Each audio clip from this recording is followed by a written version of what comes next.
Greetings, fellow armchair Imagineers. BlueDragonFive here. Along with you get your cue. Say hello to folks. We can't stop here. This is Bat Country. That's right, folks.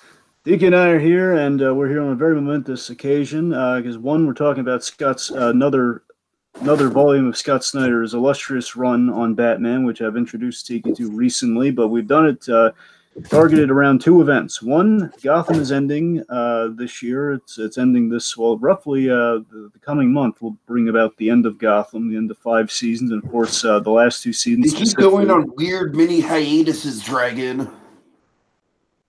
Yes.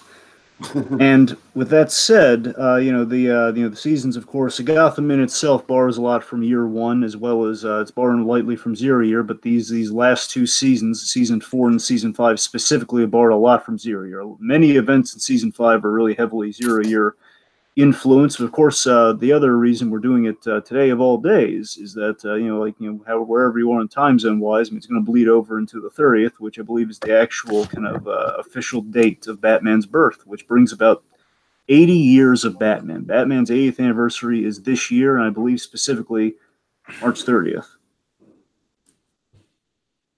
So we thought, like, what better way to celebrate Batman's birth than taking it all back to year 0, as it were, or 0 year, more catchy, you know? Mm-hmm. Yeah.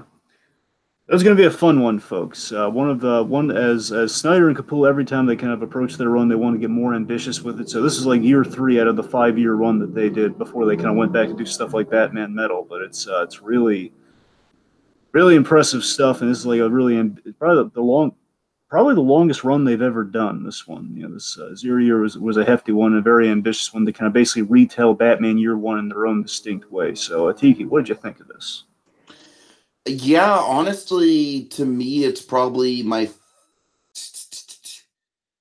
I don't know. I know I like it better than the Joker-centric one we talked about. It's right up there with Court of Owls. It really is. It's kind of side by side with Court of Owls. I really enjoyed it a lot.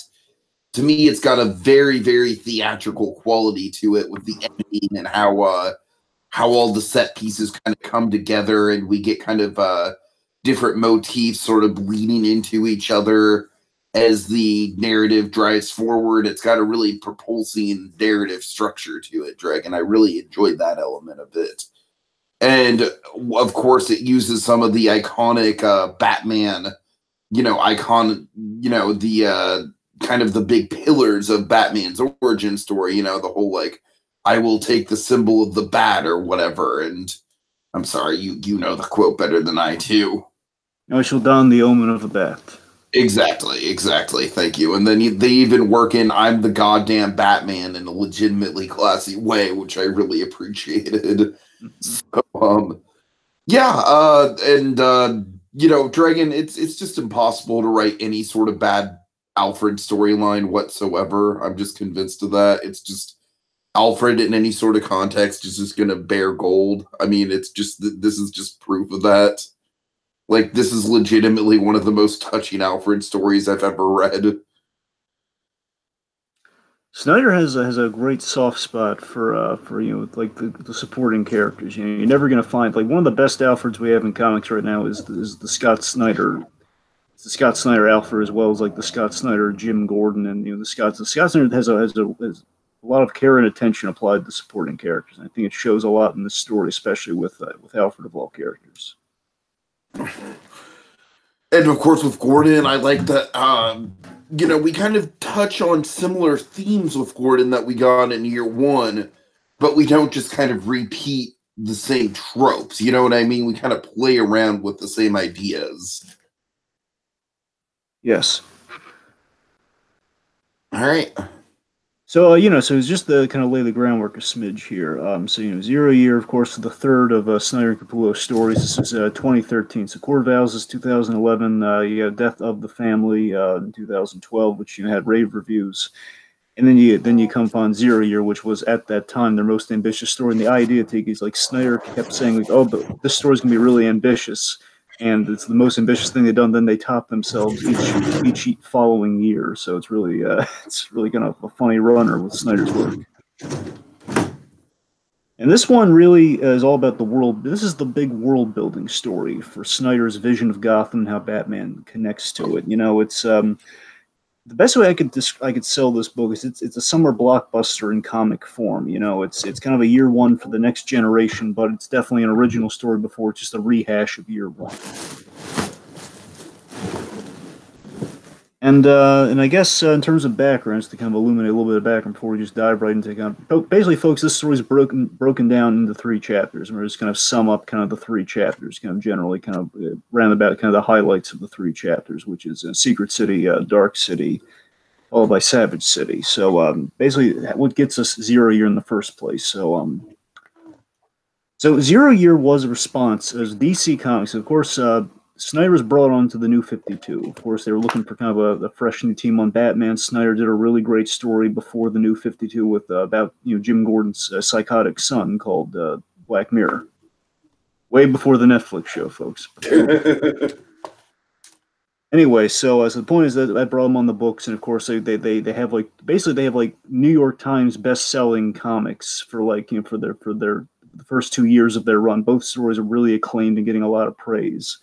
And so basically, they're the poster boys for Batman right now. So DC, and there's you can see little hints of this in Court of Owls. You know, there's a little bit of the DC timeline kind of confusing some people, where basically the New 52 was a reset on a lot of things. It was kind of like it was like a half measure reset. No one was sure quite what was in and what was out. Mm-hmm.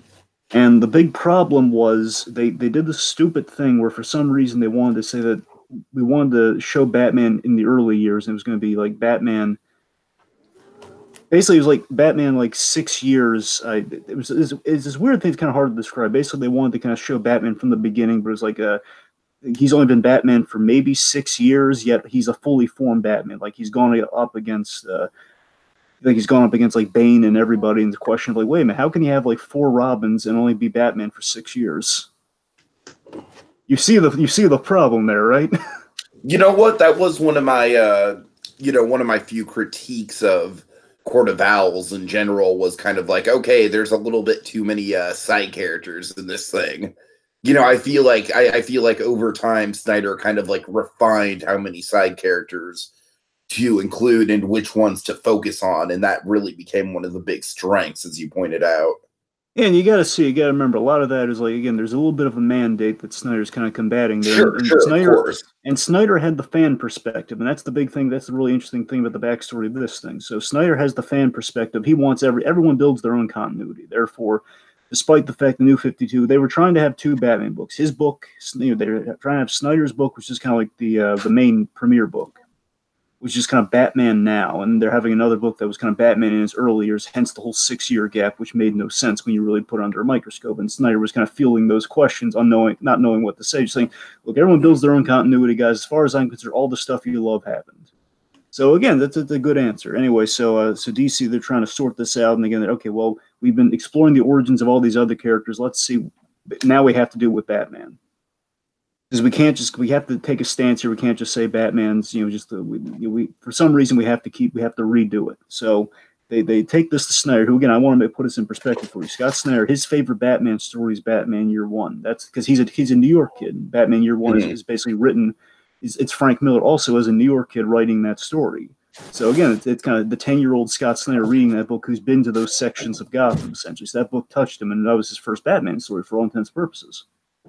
So being approached by DC, being told like, hey, we need you guys are the poster boys, and they basically kind of told we need to do Batman's origin over again. Essentially, we need to redo your favorite story.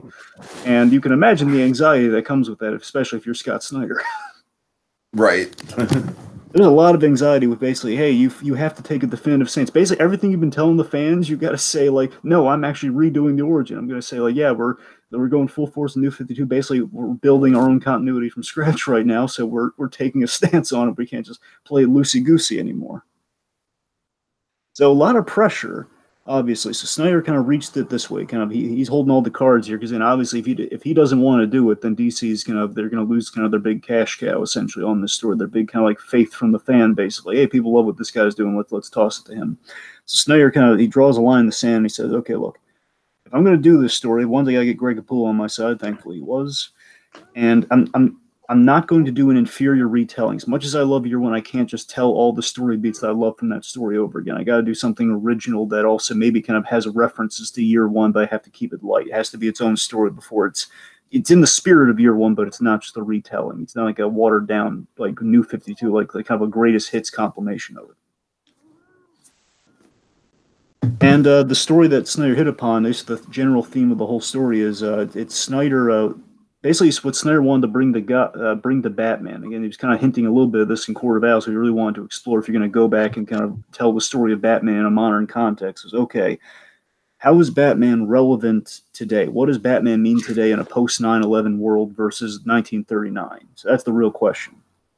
And he basically hit upon the story of, okay, so what if Gotham was held hostage in a zero season? Zero season meaning everything stops. Like in modern warfare, you have like an EMP bomb goes off, and like everybody's like they're kind of on lockdown. They got nothing. It's like what if the world just stops, and Gotham becomes the savage city. It becomes a savage city, just kind of like a prehistoric kind of Gotham, halted by time, at the mercy of whatever supervillain caused this. And basically, Batman standing up to a symbol of fear and terrorism or terror. Basically, that's kind of what the gist of the story is. So it's very kind of a Batman in America today. That's kind of the gist of that story, telling people to live their life unafraid, and despite the randomness of the crime that formed Batman in the first place. You follow what I'm saying here? Yeah. I just kind of, this is maybe a layman for me, but I like the double meaning of 0 year of like, hey, it's Batman's first year on the job, and also it's kind of like the Riddler trying to turn the city into this perverse, new vision that he set out for himself, and he's calling it 0 year. I like how those two themes kind of dive into each other.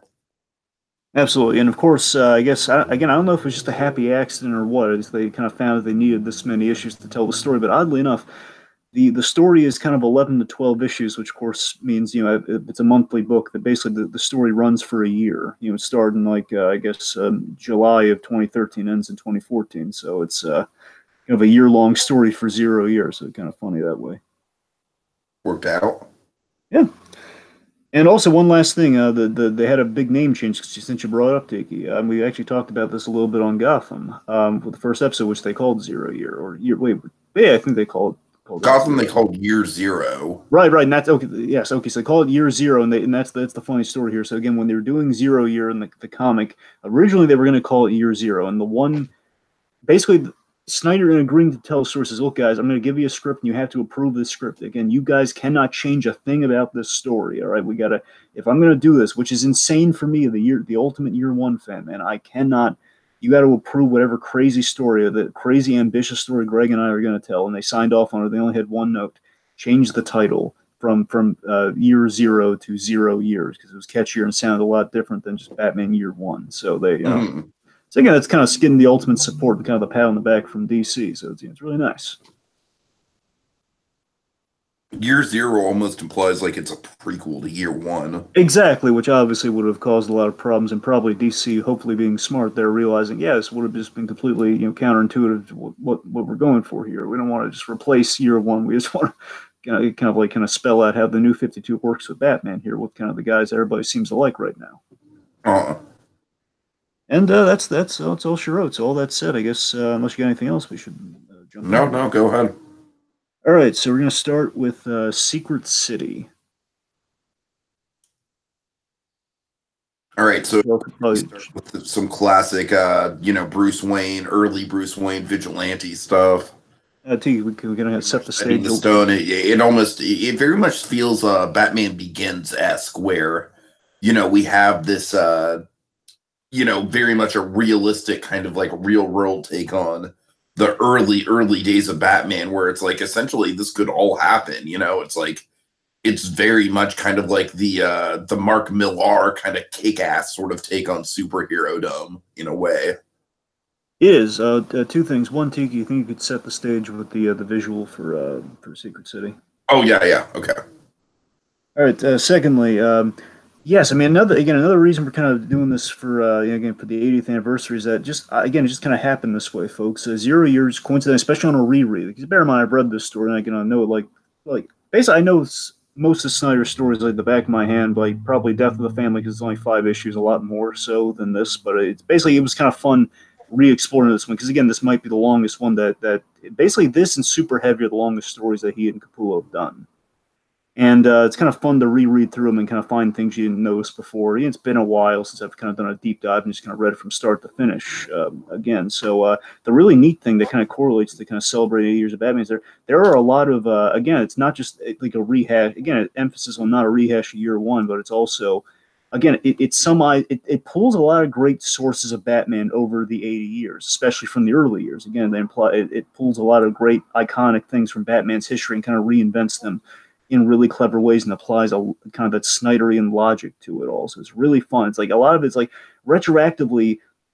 It's like yeah, if you can go back in time today and just knowing all the places we've gone, Batman today, if you can go back in time and tell it all over again, like you would make choices and changes like this because it'd be really awesome and you can get a lot. Again, it's like what if you because obviously back in the day, in the early days of comics, it was just kind of like going story to story. You weren't really planning out like a huge arc or anything. And like, what if you could apply like a big arc to again these big milestones in Batman's life if you knew that you were going to have these milestones in the Wasn't first that like place? kind of like a big game changer that Spider-Man did? Was the that was like one of the first attempts to have like a big overarching storyline.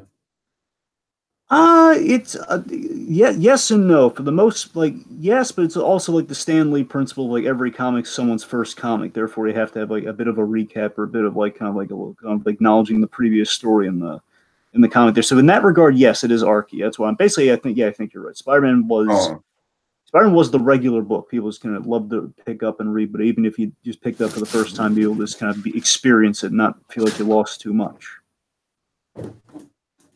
Anyway, so I mean, Spider-Man would have like the cliffhanger endings where you want to read next week. So I guess yeah, you could say that. and I'm talking, of course, specifically about the historic benchmark stuff in Spider-Man, like the death of Gwen Stacy and all that good stuff. Yeah, specifically that, and of course, like the drug issue is like these basically about the whole Harry Osborn Green Goblin story. It's like 3 issues right there. They're like they link up together. But yeah, it was kind of a Marvel thing, definitely. I mean, Marvel definitely beat DC to the punch on that one. Definitely, I can give Oh, that. Anyway, so getting back to, but yeah, I mean, we get to retroactively kind of tell kind of more of an archy kind of a story with like a lot of payoffs there, and kind of play with the history of the early history of Batman, kind of get a lot of mileage out of certain things. So Secret City on the whole, you have a great foundation of Bruce Wayne and Gotham. Like, this story is all about Bruce Wayne. This first one is about Bruce Wayne getting to the omen of the Bat moment, which of course is the iconic origin bit. Which of course they do some really interesting stuff with. But I guess maybe a place to start would be the vigilante Bruce Wayne stuff. So this is something that we have all over Gotham. You and I geek out about all the time. At least me, definitely me. I'm geeking out over all the vigilante Bruce Wayne stuff. And every time I say vigilante Bruce Wayne on Gotham, I'm referencing Zero Year, by the way. yeah, and it's all very good. Pretty much like Zero Year in that scene in Mask of the Phantasm. Again, the proto Batman stuff and Mask of the Phantasm. This is pretty much like what if we had more of that in comic form? That's kind of what Snyder's doing here. So we take again that year one, again pretty much year one Phantasm, sort of like he's kind of testing things out before he gets the bat suit on. And the fact that Batman, as even you've seen a little bit in the animated series, he goes undercover a lot. So we kind of take the undercover element of Batman, we mix it in with kind of that year one as he's going around pre-suit doing stuff, and we kind of take those elements of Batman, we kind of make it a little bit more cinematic. It's basically a lot of the vigilante Bruce Wayne stuff. And honestly, I think the thing that this comic has that the other two, that Court of Owls and Death of the Family didn't have. Again, each arc they kind of get better and better as they go along, and they're already starting really strong. Court of Owls, obviously. I love how cinematic the storytelling is. Like Greg Capullo knows how to make a panel cinematic, doesn't he? Oh yeah, absolutely, and that's what I was talking about earlier with the I don't know a better way to put it, but editing is like the term I would use. Honestly, is that the correct terminology? I mean, yeah, it's more so like storyboarding, but I mean, by the same token, again, editing Sure, and storyboarding definitely storyboarding. feed Sure, in. that's a better. That's probably the more accurate terminology to use. Yeah, it's just very fluid. Like you said, it flows in a very cinematic way. It delivers, it delivers these memorable set pieces and kind of has these great kind of scene transitions that you would see in a great kind of movie. Absolutely. I mean, basically, there's a lot of Mission Impossible directing choices in the opening. There, we have like we have all these sequences that feel like Mission Impossible scenes. Like we have literally like we have Flesh Mask, which feels very indicative of Mission Impossible with all the mask reveals. You know. Mhm. And we have like there's the introduction. Like the story starts with that truck scene where we have this really great standoff between with Bruce is kind of basically Bruce is kind of like this ghost vigilante. That's kind of the best. He's kind of this proactive ghost vigilante, kind of driving this truck off the side, like Alfred saying, "Sir, the tensile strength of the grappling gun won't." It's going to break. Well, they have six men there, and then Batman saying, like, well, they're underfed. So again, it's like saves their bacon by the way, but still the truck collapses, but he saves all the guys. It's a great little sequence where we stand off against the Red Hood gang, who we'll talk about a little bit later. But I Yeah, and I think the other, very yeah, economic choice in the story to not start where it's literally his first time ever going out. You know what I mean? It's like he's had some experience under his belt by the time the story starts, just not in the Batman context. certainly. So another sequence I really love in the first kind of chapter of the story here. I love Penguin's blimp. I love the sequence on Penguin's blimp. So what we do here is one, there's so much right about this here. Where one, it's an exciting mission. The idea is that Bruce wants to get the drop on the Red Hood gang, and he's disguised as the Penguin, which in itself is a really cool reveal. Hmm. So they're doing, and this is what I love too. I love the idea that I'm reading into a little bit of this, but the idea is that the Penguin is conducting business on a blimp with the mob. He usually has these mob meetings on a blimp, like way in the air. And of course, one, we get blimps like Batman the Animated Series, which in itself is always cool. Again, it's like one of those elements. It's kind of Snyder blending a little bit of like, again, he's going for a very modernist take on Batman. Like Snyder likes to be kind of Batman in the modern world, despite the fact it's in the past. Like that was the big thing. It's why there's like a lot of technology, a lot of kind of modern day terrorism and stuff going on in the book. And you also have again like still your landmarks of what many people identify as their Batman with the animated series, like kind of like the blimps, these visuals and these elements. And of course, Capullo's style is very much like a kind of a grittier animated series, kind of like the Arkham games mixed with like an animated series look. It's kind of Right, right. anyway. So I love the idea that he interacts with the mob, which also we name drop the Falcones, which of course Snyder getting in some Year One references in there, but really clever. Again, he has these really great Easter eggs of Year One all throughout the book that aren't getting in the way. Where it's like he's meeting with the Falcones. And the idea is he's untouchable by law if he's in the air and like not on the ground doing this business. That's like kind of the neat little subtext, like why he's holding these meetings like in midair. And he can always take the book outside of Gotham's, basically outside of like jurisdictional areas within Gotham if he takes it high enough into the sky or something like that. Yeah. So, of course, this also sets up the idea of the weather balloons, which, of course, the Riddler's going to be using way in chapter 3. So we're kind of introducing the idea of these balloons and everything. It's really a good payoff there. And of course, Penguin being introduced first, and then the Riddler ending up being the main antagonist, kind of shades of Gotham right off the bat.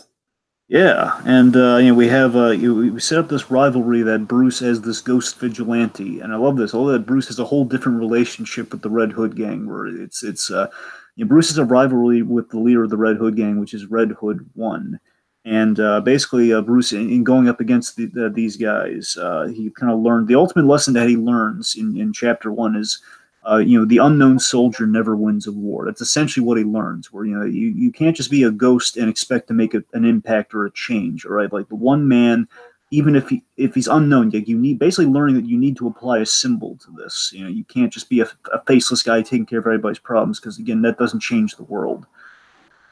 And the cool thing about the vigilante side of things too, last thing before I guess we maybe get to some other stuff. Mhm. I love that it's kind of a symbol of avoiding the Bruce Wayne side of himself. Because again, the Ghost Vigilante, in essence, is a faceless version of Batman. Batman pre-Cal. Is a Batman without the pointy ears. That's who he is right now. It's the age-old, the pearls hit the ground. Therefore, Batman is born. Bruce Wayne goes away, and he's avoiding who he is right now. He's avoiding that Bruce Wayne side of himself, which is why he's kind of elected to remain dead, which I guess gets us into a lot of really great Bruce and Alfred stuff we should probably talk about. Yeah, good transition there, because of course throughout the book I feel like the main through line, the main arc is Bruce Wayne kind of learning to accept Alfred and Alfred learning to accept Batman. You know what I mean? Absolutely, and I mean, I love that there's a great kind of fatherly story with Alfred all throughout this, where Alfred's kind of main Oh, arc it's throughout fantastic. Alfred's arc through the entire book, I suppose, through the entire story is like it's like a father. It's a father on a journey it's a father figure on a journey to get his son back. He's trying to get Bruce Wayne to come back, where again, like in the literal sense, he wants Bruce Wayne, that he's been declared dead, to come back. Imagine if we had a movie about the Free Solo Kid's parents. Sure. I'm sorry, that's like, because Alfred's like constantly like, okay, like you are putting your life in serious risk, but at the end of the day, I know you need to do it, and I know it's what makes you you, and I'm going to help you achieve it. Absolutely, and again, it's like a weird analogy. No, I got you, and it's this again. He's just trying to get his son back in many capacities, one in the literal sense, but also again, basically, what the really interesting thing about Snyder's Batman is that Snyder's Batman isn't entirely like the animated series thing we're used to, where again, I don't mean just the animated series, but for a lot of people, Batman is again like Bruce Wayne died in that alley, and sometimes, like the Nolan movies, kind of play with the idea. Bruce Wayne is transitioning into Batman. He's not necessarily Batman from that death on. That's kind of what Snyder's doing here, where again, it's like Bruce Wayne still exists, but again, Bruce Wayne is just very much he's more Batman than he's Bruce Wayne, and Alfred's trying to preserve the Bruce Wayne side of himself here, and that's kind of what their arc really. A lot of that is where Alfred's taking issue with the mission and keeping Bruce Wayne dead, which he views as an insult to the Wayne family. You're afraid of you're shaming your heritage right now. Where he calls out Bruce. There's a really big scene where he calls out in chapter 1 here, where he calls out Bruce, says, "You're afraid to be." Essentially, he's saying you're afraid to be Bruce Wayne ever since that night, and that's cowardice. You're just a big old coward right now, afraid to be Bruce Wayne in the world and make a difference that way. And Alfred just overall, he fears that he lost Bruce when he left to go on his his worldwide basically explore the world, training, learning martial arts and tricks and all sorts of stuff all around the world, learning all his skills. He says like you're afraid. Essentially, you're afraid to live your life, which thematically, I like how the story, aftermath of that. I'm sorry, I like how the story takes place in the aftermath of that whole time period in Bruce's life, where we get that that kind of like immediate like, hey, like I left you, I kind of went off to the ends of the earth, God knows where I've been, we have to sort of rebuild our relationship from there. That's kind of the jumping off point for the Bruce and Alfred stuff, right? And I think sorry, I was trying to find where it was. Oh yeah, so what I was getting at, I love how thematically the arc of the whole story. What Snyder's going for is live your life, don't be afraid of things. Like don't basically live your life in this world, and the whole thing between Alfred and Bruce is about he wants him to live a happy life as Bruce Wayne. That's what he wants for him more than anything in this world. And Alfred's challenging him in the big blow up scene at the brownstone, where he's saying you're afraid to live your life. And that's essentially the message that Batman's going to exposit to the whole city when he's going to inspire him, saying like, hey, the world's a scary place. I know this more than most, but you got to go live it. You can't let the bad guys and the boogeymen in the alley win. And they have this blow up at the brownstone in chapter 1 where, Alfred just calls him out point blank and says, your parents would be ashamed of how you're acting right now. And Bruce just he grabs him by the tie. He's like, what have you done, Alfred? You're just cleaning the silverware and everything. You're running a mausoleum, and Alfred just slaps him in the face, man. Like, we've never seen Alfred do something like that. Wow. Yeah, we've never seen him do anything like that to Bruce Wayne. Selina, on the other hand. Well, that's that's the Sean Pertwee Alfred, yeah. But I know, I'm kidding. But and basically the first chapter, what really gets at is that after Bruce's really brutal near death, which we'll talk about, but my God, Bruce he gets beaten really badly in this story, in this first chapter. And his near death gives Alfred a new perspective on things. And we have this beautiful runner that's kind of in chapter 1, it's in chapter 3, with this beautiful line that is one of those heartfelt Alfred lines I've ever read in my life. So I'll always be there to patch you up. Mm. That's just sweet. And basically, Alfred had this really Alfred right there, man. It just kind of sums up the character in so many words. What I forgot about until a reread on this, it made me love this line even more than I already did, because I always remembered this line from the story, but then I realized, oh yeah, that's the context of the line where Alfred said he was a medic during his MI6 days, during his war days, and of course we know Alfred, he was a medic, and again he patched Bruce up, hence the line. And it's the fact that he was able to patch people up who, again, if he didn't get there, people would have died if he wasn't there to patch them up, and basically that kind of, I believe he goes into a store where someone died where if he were there, he could have saved them. And he knows for a fact he could have saved them. But again, that reinforces the idea of, I know I can save this guy, even if he's going to put himself in danger, if he's going to get himself blown up. I'm the only guy who can put him back together. Therefore, I always have to be at his side. I honor his family by honoring the kid that way. So Alfred's on board, whether he likes it or not, because he can't see this kid die when he knows he could save him. Yeah. Also, we got something in the comments here it came from the 90s. I think I know who this is. He's asking, who's your favorite? If you could elaborate, I'd be more than happy to tell you. If he's asking Batman, if he's asking who's your favorite Batman, I guess it's probably the animated series Batman, but just trying to deciphering what that means. You got any ideas? My favorite Batman? Well, I mean, it says, like, who's your favorite? I mean, what is he asking favorite about? But, who's your favorite? I got nothing there. Favorite Batman would be my guess. Honestly, for me, Dragon, I gotta go Adam West. Well, again, obviously, I'd say Conroy if you're doing all time, but I guess if we're doing live action, it's probably going to be, you know what? I'm probably going to have to say Christian Bale. I mean, it's really solid in the role, man. Adam West is just a sentimental pick, sure, but he's just I don't know. There's something just I love David Mazouz. Is probably the best big legacy factor to him. I'm waiting for him to put on the suit, but David Mazouz, he's really good though. He's an excellent Bruce Wayne. But in terms of getting the character like off the page and embodying that character, I think Mazouz is like the only legitimate competition of someone who's embodied who that character is. I mean, so you got David Mazouz from Gotham as a young Bruce Wayne, who again that's Bruce Wayne in real life. There's that's a perfect that kid stepping off the page in the real life.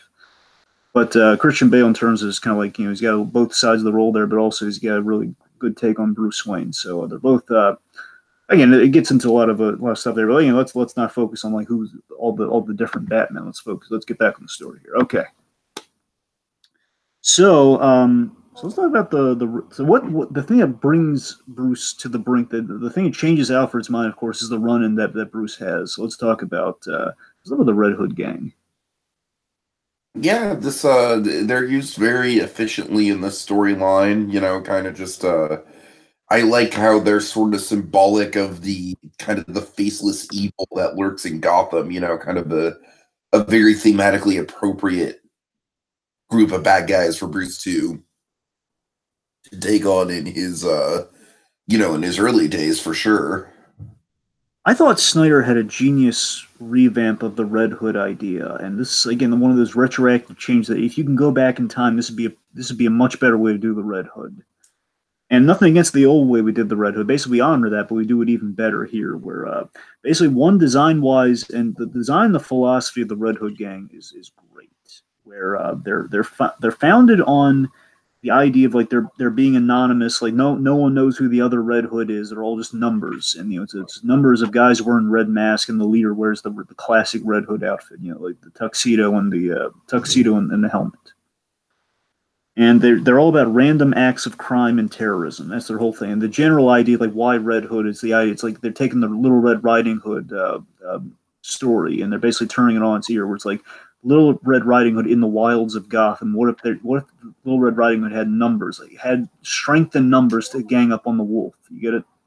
Mm-hmm. Of course, you could say like Batman's the wolf as well. Therefore, it's kind of like kind of the animal in the story. So, point being, it's kind of that old story kind of turned on its head. And the Red Hood gang is a much cooler foe than the pimp in Batman Year One. Let's face fact here. Look, I'll defend Year One, but in retrospect, the Red Hood gang's a much more exciting foe to go up against than just the pimp who got lucky and kind of stabbed Batman in year one. I mean, they're certainly more iconic for sure. That's what I'm saying. I mean, how cool is that? And again, we kind of give like this character is always like the Red Hood's a cool idea, but it's always kind of a footnote that if we and there's always a risk with the Red Hood where you acknowledge that okay, it's the Joker, but of course then we kill the whole killing joke of it all if it's the Red Hood. But it's the basically some people get antsy with the Red Hood, and of course then you have the Jason Todd. Well, the Red Hood's a cool idea, but it's always I think it was made even better here. So, and of course, the idea that any might be my favorite interpretation of the Red Hood that I've seen. I'm sorry, what? Which one? This one.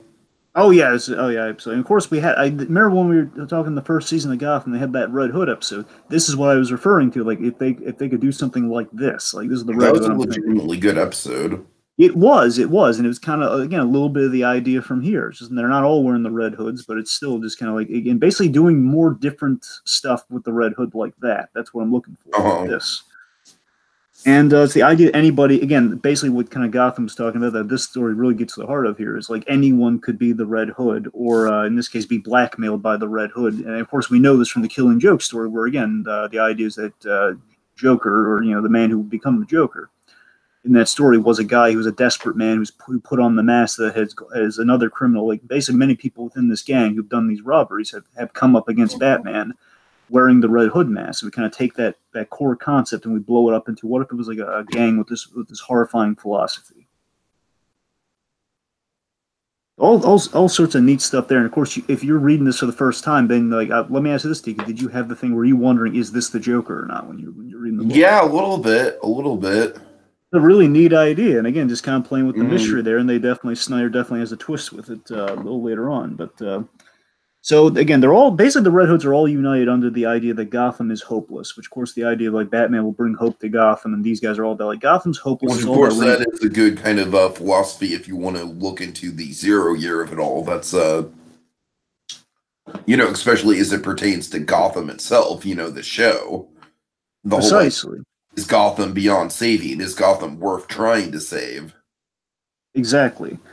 And we also have here that, again, this is kind of the threat that facilitates the end threat in the 3rd chapter with the Riddler. So we kind of build it up with kind of like we introduce this idea and then we kind of make it a literal thing with the third act. Mm-hmm. So then we have the big trap scene. Basically, we have the big scene where the Red Hood. I love this bit, by the way. I love how if you look close, it's a really great detail in the art here where Bruce Wayne, he's basically ambushed and he's outed by his uncle, who we'll talk about when we get to the Enigma stuff here. But the Red Hood gang, they're after Bruce is kind of out, and basically Bruce Wayne is alive again, whether he likes it or not. So he goes back to the brownstone, and apparently the Red Hood gang is waiting for him there. And I love the fact that the Red Hood 1 took off his helmet. And he was the cab driver that drove Bruce back to his brownstone. There's this great bit where he's holding like the money that Bruce tipped him, and he blows up the brownstone with Bruce in it. And he says, "Oh, it's a shame. He was a good tipper." But it's this great horrifying thing. You realize, like, oh my God, the Red Hoods could be anywhere. It's the cab driver. It's the and basically this ambush is really brutal. It's a really harrowing sequence that again a lot better than again in year 1. It's just he has a run in with Selena Kyle and Holly. Holly stabs him. And he's just again he's green. He rushed into being a vigilante and he got hurt, and that led to the big scene. This is a lot more harrowing than that. Oh yeah. Where they throw a party for him, where they blow up the place, they beat him within an inch of his life, and he's let me see, I guess he's stabbed and he's shot twice. And here's the kicker, okay? Basically, Red Hood 1 thanks Bruce for inspiring them because he says that he's kind of gloating, saying that he was inspired by the Wayne murder, the randomness of that crime and how it impacted the whole city.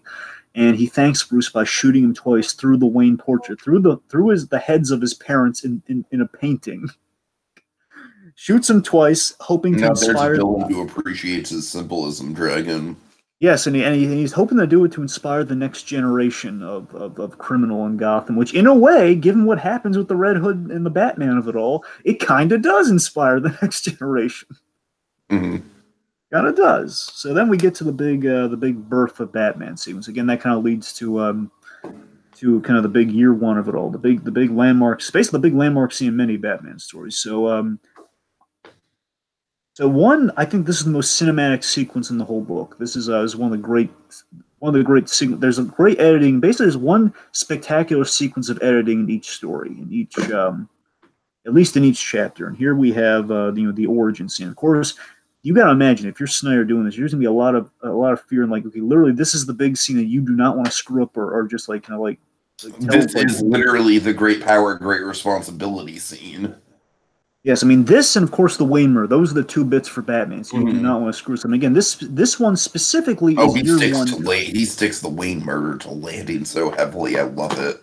He does, and that's the thing. So here, this is specifically the most year one scene in the whole thing. We Mhm. we, we frame it, but again, we don't just copy. What happens is, so Bruce, the Red Hood Gang is a wake up call for Bruce. This is kind of like the Phantasm lesson right here, where basically the Red Hood Gang, I believe, is the wake up call for Bruce that to the power of a symbol. And that's the other thing I really love about the Red Hood gang is that again they're united under a symbol being the Red Hood, and I think that's what Bruce really takes away from his beating in terms of this is what gets us Batman in terms of I need a symbol, kind of like that scene in Phantasm where of course like they weren't afraid of me, Alfred, that whole thing. So he literally after that the Brownstone's blown up, his vigilante tactics, his base, they're all stripped away from him. His old way of doing things is gone and up in flames. Now he needs a new approach and a symbol to attach it to. And in regards to how we get that symbol, early in the story we set up the witch's eye, which one is an allusion to Greek mythology. So the witch's eye, you remember this from Hercules too. Remember the Hades fortune tellers with the eye? Kind of, yeah.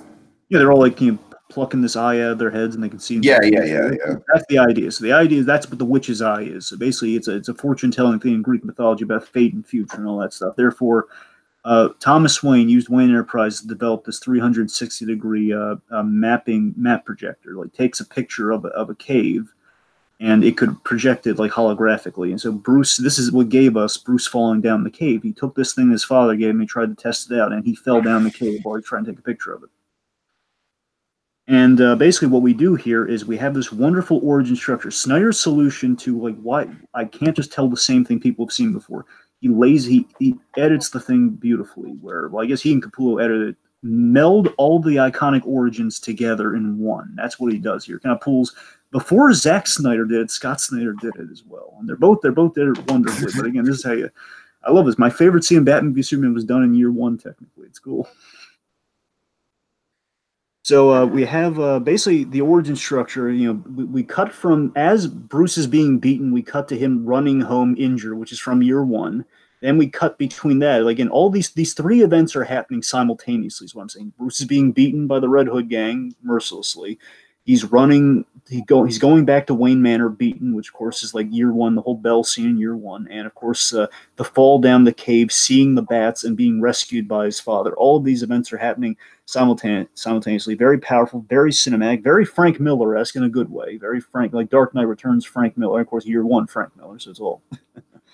Uh-huh. And then he beats us there even when he melds the three origin beats where we have the omen of a bat. So Bruce is sitting at the table and he doesn't ring the bell like we're all expecting him to in year one. But if you look, the bell is there. I love that at least the bell is there. Again, the subtle nods to year one. It's all there. Like we don't need this. We know Alfred's probably gonna come to him eventually. Maybe he rings the bell. We don't see it. Doesn't matter. But he's holding the holographic orb. He's holding the witch's eye, and the witch's eye activates as it falls. And as it turns on, it's just rolling off the table. The whole room turns into a cave. So it's like Bruce falling down the cave and seeing the bats for the first time. The window opens like way back in 1939, where he has like the image of him sitting in a chair and looking out the window as a bat flies through the window. Like I shall don the omen of a bat. So it's him in a casual setting, him in a bat cave simultaneously, and of course the big year one pull up. A bat lands on the Thomas Wayne bust as he says to his father, "Yes, father, I shall don the omen of a bat." It's great. Yep, yep, good stuff. We have this line too about fate forms in the dark. So I like to think of it this way. It's kind of want to reread here that I think the flashback of him being rescued by Thomas Wayne, the whole flashback about him giving him the orb and all these fond Thomas Wayne memories is the bat is a symbol of his father saving him from the bat cave. That's what I like to take away from Zero Year, with the whole why he would choose a symbol of the bat. It's not just the fact that it scared him in his youth, but I mean it's a little bit of that. But I think it's also the greater thing of like someone to save you and show you not to be afraid. Therefore, it's the bat is kind of his father. What do you think? I mean, that's the way I've kind of always read it. It's sort of, the idea that a bat is sort of scary on the outside, but, uh, kind of, I don't know, man. I'm not in a political mood. I'm sorry. All right. Well, it's cool stuff. Now we also have Donovan Martin in the comments. Want to welcome him there. Hey there, Donovan. All right. Okay. Let's see. Okay. Let's talk about start us off with the Riddler stuff, Tiki.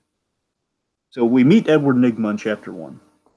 Yeah, so this is essentially the classic like Batman Forever sort of framework for the Riddler, just done right. Where he's already working at Wayne Enterprises. He's not respected. He's kind of like a bottom of the barrel sort of sort of grunt worker, but he's got big plans, Dragon. And even his plan, kind of now that I think about it, even his almost like oddly Batman Forever-esque in the fact that he's like broadcasting to Gotham City and kind of taking over the airwaves. It's sort of funny. In a way, it's kind of Batman Begins meets Batman Forever. It's kind of what it feels Exactly. So the interesting thing about that, the Batman Begins of it all is, so we introduce, before we get to Enigma, we introduce Philip Kane. So what was your take on Philip Kane? So he was, he's introduced in this story. It wasn't really a guy who existed that much beyond this. The point is like he's a very obscure character. No one really knew anything about him here. So Philip Kane is like the Mr. Earl-esque boss of Wayne Enterprises who wants Bruce Wayne back for basically good PR. He wants a Wayne back in charge of the company to kind of take the heat off of all the bad stuff that's going on in Wayne Enterprises. Yeah, he was definitely a solid first act villain for the story. I don't have a strong, like hot take on him or anything, but he served his role well. Sure, and the idea is like this is Martha's maiden name was Kane, hence like Bob Kane, get it? So the idea was that Philip. Oh yeah, I got the Bob Kane thing, sure. So the idea is that Martha, her brother was Philip, and the idea is like he's the uncle who would just kind of stop by now and again. And the greater idea that's implied here, I kind of missed out on, is that Philip's trying to honor Martha Wayne by using the Wayne name, and the idea was when she married Thomas Wayne. Thomas Wayne was a very prestigious doctor that really helped redeem the Kane name in Gotham. That's kind of what he's doing with the Wayne companies. It kind of redeemed the Kane infamy, which I think is a vague allusion to the whole Bob Kane, Bill Finger thing. By the way, the whole redeeming. I kind of picked up on that as well, Trick, and I got to admit, I think that's really clever. If that's what they were doing. Of course, I remember this is like before they got Bill Finger's name, so maybe like a mini fight was going on with him. I don't know. It'd be kind of neat to if that's anyway. So the infamy suggests that's how Phil fell in with the Red Hood gang and with Nygma in the first place. The idea is like Nygma has a lot of shady stuff in his past, and Nygma here is he's a strategist for the company. He's a strategist with a shady background. Given all of his knowledge of this stuff, I assume Nygma had like a military strategist background, but again, they don't really specify that. But he's using a lot of military grade technology later in the story, which implies that to me. Anyway. So he doesn't have to be, but the point is just Nygma's a really smart guy. He's a dangerous strategist, and I love the bit. I want to get your take on the visual here, man. Where our first introduction to Edward Nygma is him with him in his office with all these strings, like a spider's web of riddles and all board and everything. The spider symbolism is definitely there with Nygma for sure, and I think that was a very clever kind of visual motif that Capula kind of put forth. As we see prominently in the artwork that we're displaying right now, Dragon. My God, you want to talk about an interesting way to lay out a page? Look no further. So again, I've told you this many a time with Snyder. Again, 2 stories into it. Snyder loves research, and he loves pulling architecture and research. That's Snyder's jam, and this is definitely the research capacity of that. Where this is a real thing. It's the Ouroboros. It's the old Egyptian philosophy of a snake eating its tail, and basically kind of laid out almost like a calendar. It's like kind of like basically like Enigma's calling it a board game. That's it's kind of like a kind of a recreational way of laying things out through like kind of an Ouroboros sort of thing. Uh-huh. But yeah, it's a really great panel layout, and of course it's giving you the numbers just to make sure no one like. That was a great touch. That was a great touch. I really appreciated that. It's like, oh, thank you, thank you. That was I probably would have been lost without that. It's a really clever riddle too. See, here's the thing: every writer, and this just shows you how why Snyder is one of the best, man. This tells you every writer is terrified of taking on the Riddler. That's why you don't see too many Riddler stories because people hate writing riddles. They do because them, Dragon. I don't blame them. I really don't. They're really hard, and again, if you want to take the easy route, then of course you're going to hit the age-old thing where it's too easy. You know, you're going to hit the age-old thing where I could solve that. That's why is Batman the world's greatest detective? If I can solve that, that's the idea. Where it's like, you can't make them too easy, and if they're too hard, they're too convoluted. It's like who could be able to solve this? So yeah, it's a balancing act, and I think Snyder does two things right with the Riddler that you want to get right. He writes really clever riddles because the riddle here with the Ouroboros is. Philip Kane is selling arms, and the idea is a snake does not have arms. Therefore, it's kind of an arms pun. Mm-hmm. And the other thing is Snyder writes the cockiness and the ego of the Riddler. So he writes a guy who's thought many steps ahead. My favorite bit of that in the first chapter here is when he basically spells out. This is hilarious. He basically calls the plot of Batman Begins to Philip Kane because Enigma says, "Well, yeah, I had Bruce Wayne killed because what was going to basically," he says, "Batman, the ending of Batman Begins was going to befall you, like what happened to Mr. Earl in that movie, where the eventuality is Bruce Wayne fights to get the company back, and he kicks you off the board, and literally what happened in Batman Begins. It's hilarious." So therefore, he ordered to hit out on Bruce Wayne. But this is the thing I love about this. This is what makes the Riddler really interesting here. Is that he has this scene that's basically before us right now. He has that scene with Bruce Wayne where Bruce Wayne solves the riddle, and he's the first one to kind of challenge him intellectually. And Enigma respects this. Bear in mind, he knows in this moment that he set up a trap to kill him, but he still respects the heck out of a guy. Like he respects the intelligence of Bruce Wayne. He respects both Batman and Bruce Wayne, and again, different guys as far as he's concerned. That are clever and asking the right questions. He respects them, but he will play out the callous eventuality. I need to kill this guy. Why would it be really illogical if I didn't try to kill this man? But I do respect him. So all that's really good. And of course, the big last note we should hit in this before we move on to Dark City is the power of a symbol here, where we get the Riddler begins at the end of the story, where Philip, again, to Philip's credit, Philip is outraged by the fact he tried to kill Bruce because he wanted to bring him into the fold, hence the whole scene I just kind of went through with the Riddler and Philip. But basically, Philip is outwitted by the Riddler, and he challenges him by saying, "Enigma, you're just, you go by an alias. You know what you are? You're an empty question mark.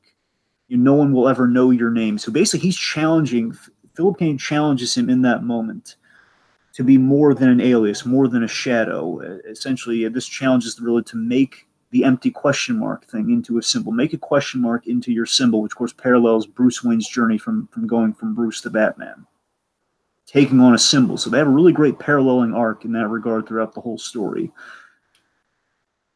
Yeah, definitely. And I always viewed that Riddler's just to kind of cement some of the Zero-Year stuff a little bit later on here. I like to think that Riddler's vision.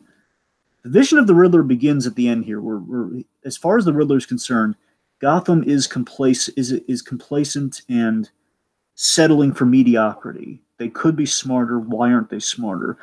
Don't settle for the hopelessness like the Red Hood gang is celebrating. Make an effort. Make an effort to be smarter. You can be smarter, so be smart. Don't just give up and accept things because they're easy. Challenge things. Build a better Gotham. Build a better city. Earn your rights. It's and he has very little patience for people who just can't cut it. So that's the danger of the Riddler. We all kind of set up and put in the motion here as Bruce is already kind of getting there. And in the background, Riddler doesn't show up until the end of, Dark City. Really, he's kind of yeah, pretty much, yeah. And with that, he's just kind of like settled. He's just kind of in the background, just kind of like forming as Batman. As we're seeing Batman form, and Riddler's kind of forming in the background. So speaking of Batman forming, let's transition to Dark City. All right, let me cue up the image here. Okay. Ooh.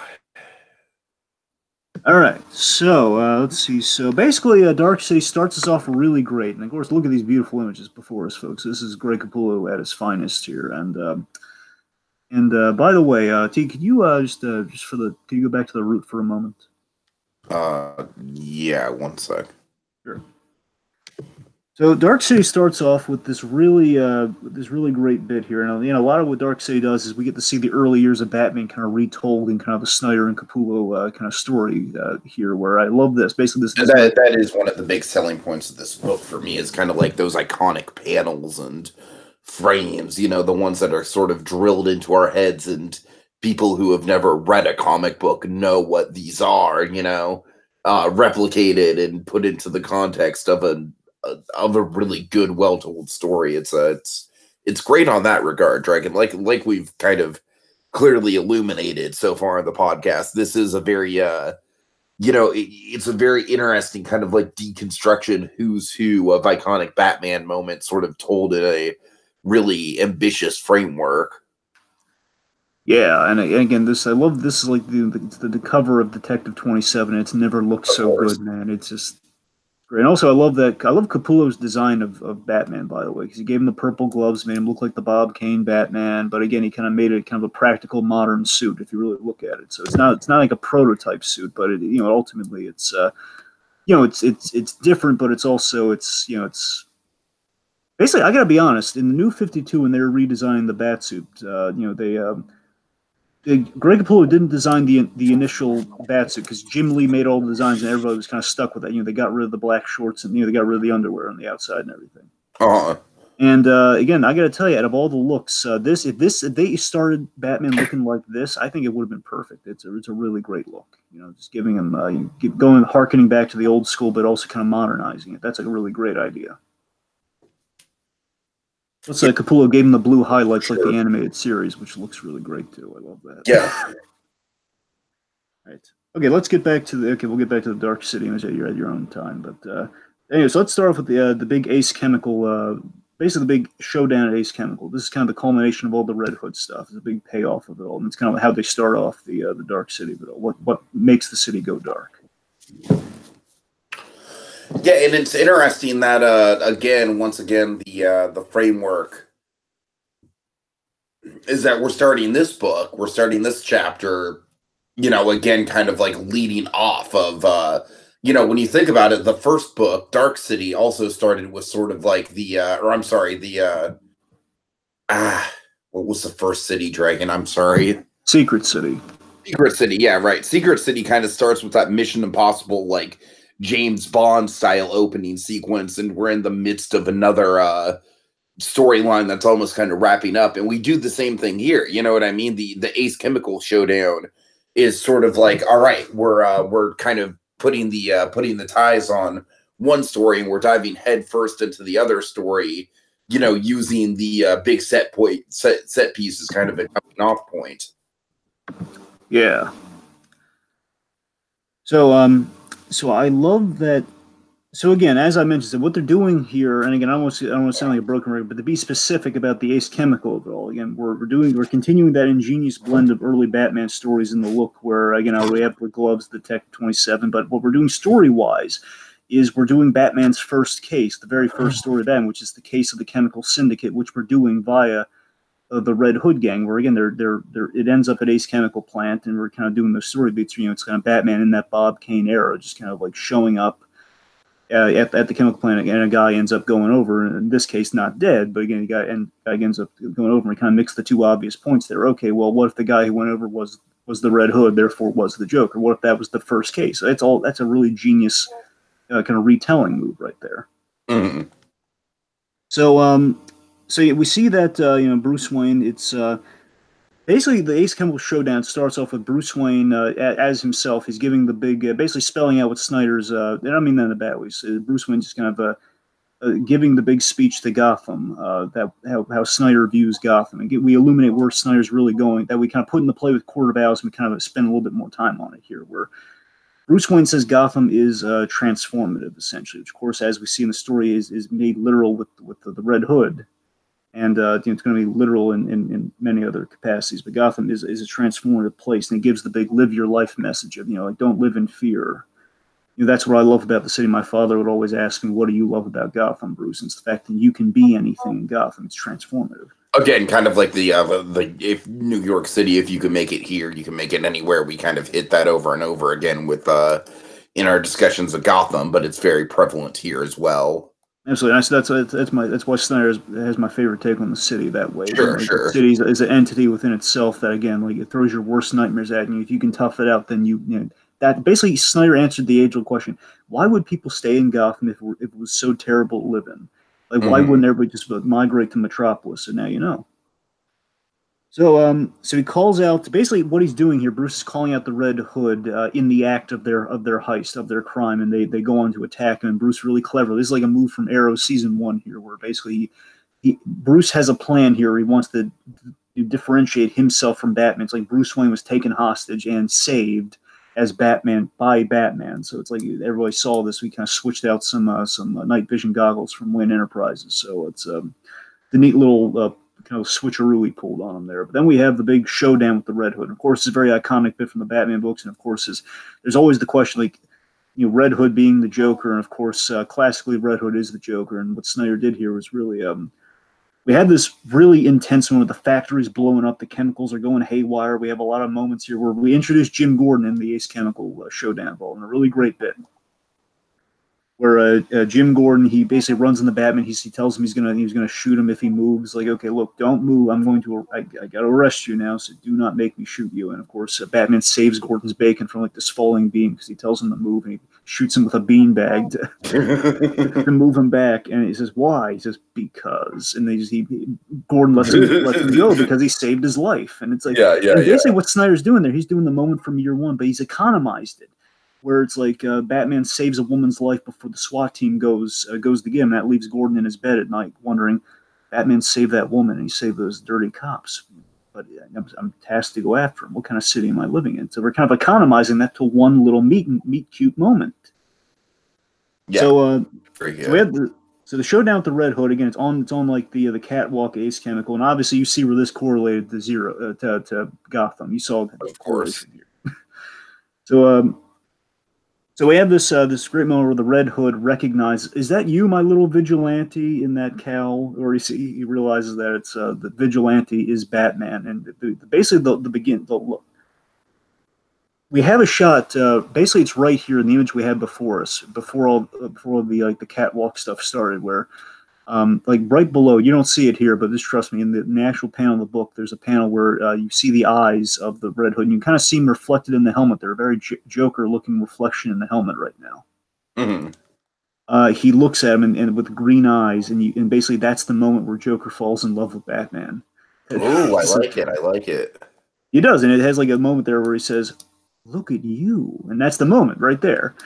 So so basically like that, and then this catwalk. The idea is like assuming this is the same Red Hood, which chances are it is. The chances are Joker had become the Red Hood in this moment. Where I'll explain what that is in a moment, folks. The idea is that he sees the vigilante has become Batman, and I like to think that he accepts God. He accepts what Bruce was saying earlier on in the scene, where he accepts that Gotham is a transformative place, and he's going to literalize that with himself. Where I think he lets himself fall into the vat.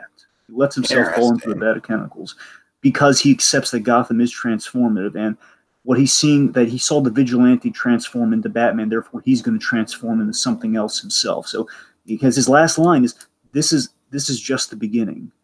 Then he falls, and classic Scott Snyder. Here's where the Snyder of all the reason I'm a little dodgy about the whole Joker Red Hood thing is. Classic Scott Snyder. He does this in every book that he does, and I love this. He always has that moment of like, you can have your cake and eat it too. Snyder is like the writer of you can have your cake and eat it too, where you can have the Joker be the Red Hood, and you could have it not be him the whole time. Where we have this guy, we have Batman gives a little epilogue where he says the police found a dead body in a vat of lye, and it was a guy by the name of Liam Distel, but because his body was in this barrel of lye. There's no time of death. They have no idea when this guy was killed. So the idea is that the Red Hood. The idea is like the Joker most likely switched places with this guy. He stole his costume and he killed this guy, put him in a barrel by an That makes amusement park. sense. Yeah. They found it by an amusement park, Amusement Mile of Gotham. He killed him there, and there's no telling when he switched places with him. Therefore, again, you still kind of have your Liam Distel guy. Like, was he there the whole time, or was he there just for the big showdown? So again, it's like that you're never certain about the Joker. Therefore, you get a little bit of Killing Joke in there. Like it's still a little bit multiple choice. Again, it's Snyder checking all the right boxes for me. All right, so right after all this, then we have the big. After all this, we have the blackout. So Riddler makes his grand appearance and he blacks out Gotham. And Riddler is just, overall, I want to talk about the master plan of the Riddler here. It's really clever what Riddler does through Dark City. Why he blacks out Gotham. His master plan is I'm going to black out Gotham and distract it with Dr. Death. He's going to distract it with Dr. Death as Dr. Death collects research that will end up transforming Gotham into the Savage City.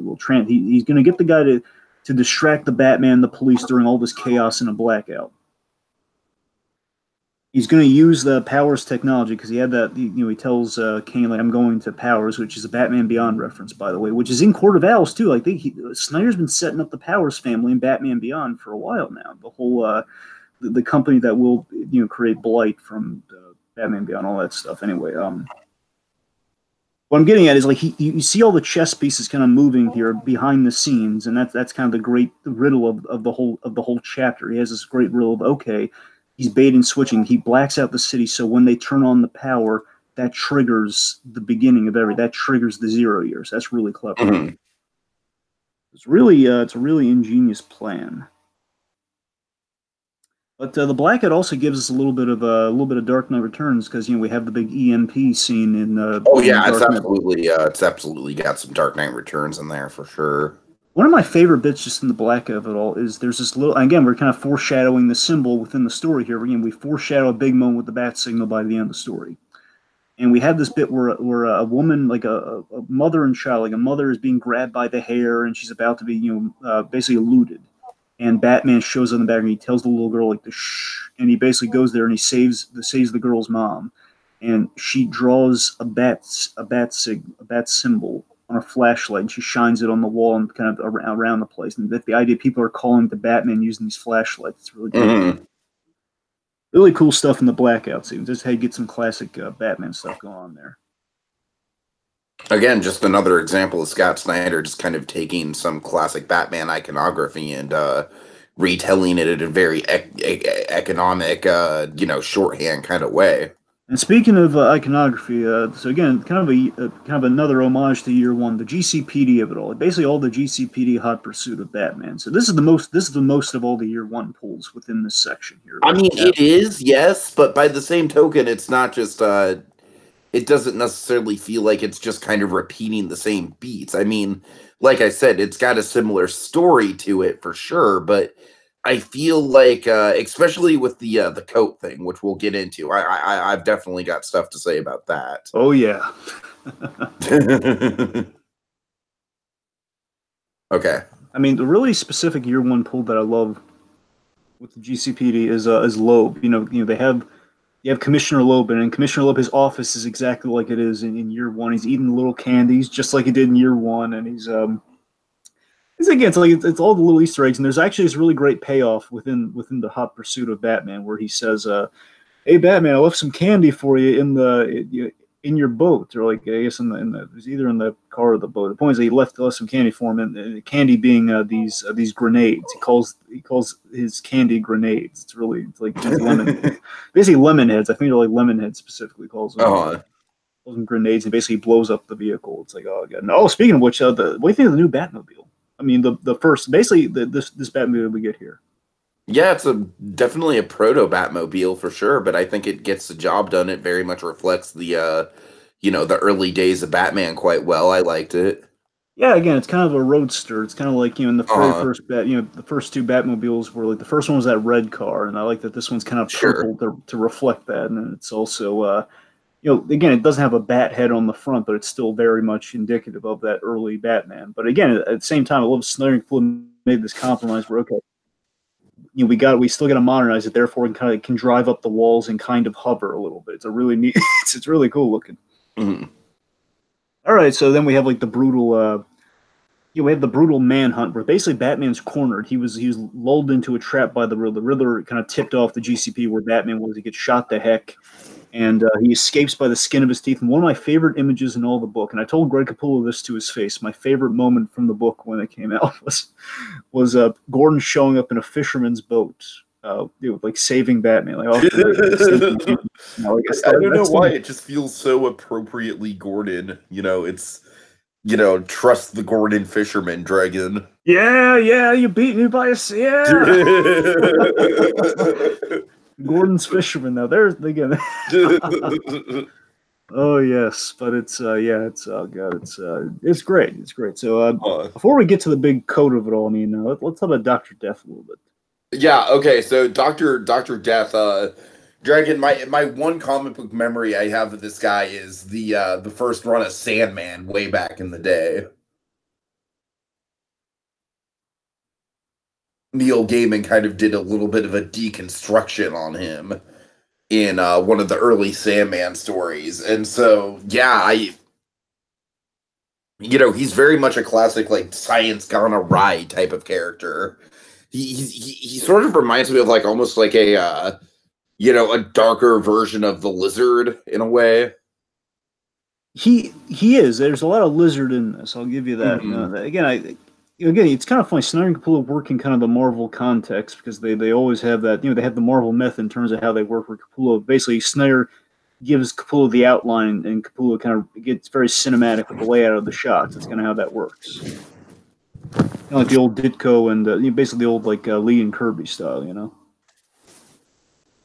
So the thing with Dr. Death is, so this is really neat, Tiki. I wasn't aware of the Sandman things. Again, unfortunately, I've delved into the Lucifer side of Sandman because I watched the TV show. So I keep wanting to get into Sandman. I'm just waiting for like an adaptation. Really, you've never read Sandman? Oh. No, I've read Sandman, but I haven't read all of it. And I'm missing a lot of it, so I barely know Sandman. Oh man, that's it's quite a ride. I mean, I know it's great. I keep meaning to get into a collection of short stories that are kind of thematically tied together when all is said and done. But it's great, man. I know that's the thing. I keep wanting Lucifer to spin off a Sandman TV show to give me an excuse, like it's gonna binge it all, reading wise. Keanu Reeves and Sandman. Really? That's my casting. That's my casting. It's not bad. I kind of see that with the little I know about Sandman. Anyway, point being. Again, I'm not sure about the whole Dr. Death Sandman element of all that, but like I said, it was a very it lasted an issue or two at the very start of the run, so it wasn't like a prominent story or anything. But I very much remember it because it was in the in the collected volumes of Sandman that you can buy. It is in the it's in the preludes and nocturnes. Book 1. So there is some Dr. Death stuff in there. Well, sure, but Tiki, I think it might be just a remarkable coincidence because Dr. Death's an entirely different character, at least this one. Let me put it this way. Okay, see, Dr. Death was technically the first Batman villain. Technically. So here's the thing. Way back in the day, before Joker and Catwoman appeared in Batman #1. I mean, it had a very similar design to this, so I don't know. This is the trippy thing. So here's the thing. So, way back in the day, like Hugo, if you go back in the early Batman comics, like the Detective Comics, so Detective Comics #29 introduced Batman going up against this mad scientist who was named Dr. Death, and then shortly after you had Hugo Strange. So, that's how those two were technically the first mad scientist bad guys that Batman went up against before he had like a legitimate villain in Joker and Catwoman. But again, this has like a Snyder signature twist, and it's so funny to me hearing that again. It's similar to the Neil Gaiman thing. Maybe he was influenced by Neil Gaiman in terms of how to reinvent the guys, and maybe that's what I'm saying. Maybe there's a blend. That could be for sure. That's the thing. Like, I remember the Sandman that Neil Gaiman went with is actually a blend of some other takes on the Sandman that DC had. Right, and of course that's a similar approach to Alan Moore and Watchmen as well. Like the Charlton characters and all that. Yeah, right. The point being, so basically to me, it's again another example of Snyder taking a really early Batman story and again applying like the Snyder kind of twist to it. But the Snyder twist is the creepy Snyder twist in this case, where It's not. It's a scientist who's kind of The injecting. Zack Snyder twist. Oh God.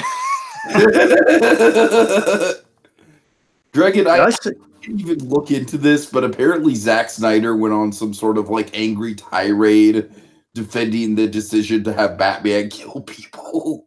oh God, don't bring Know that anything into. about this? Have you heard anything about this? No, I had. Well, you mean is this a recent one or is this the old one? I know the old one. Did he see something recently with this? Yes, yes. This is a recent story. I haven't had the chance to look into it yet, but No, I don't know what this. I know what this basically old. Snyder is just kind of opening the can of worms, Dragon. That's what he's doing. Okay, can we focus on again the age-old delineation, folks? There's L.A. There's L.A. Snyder, and there's New York Snyder. New York Snyder is the better Snyder. New York Snyder is Snyder, the intelligence.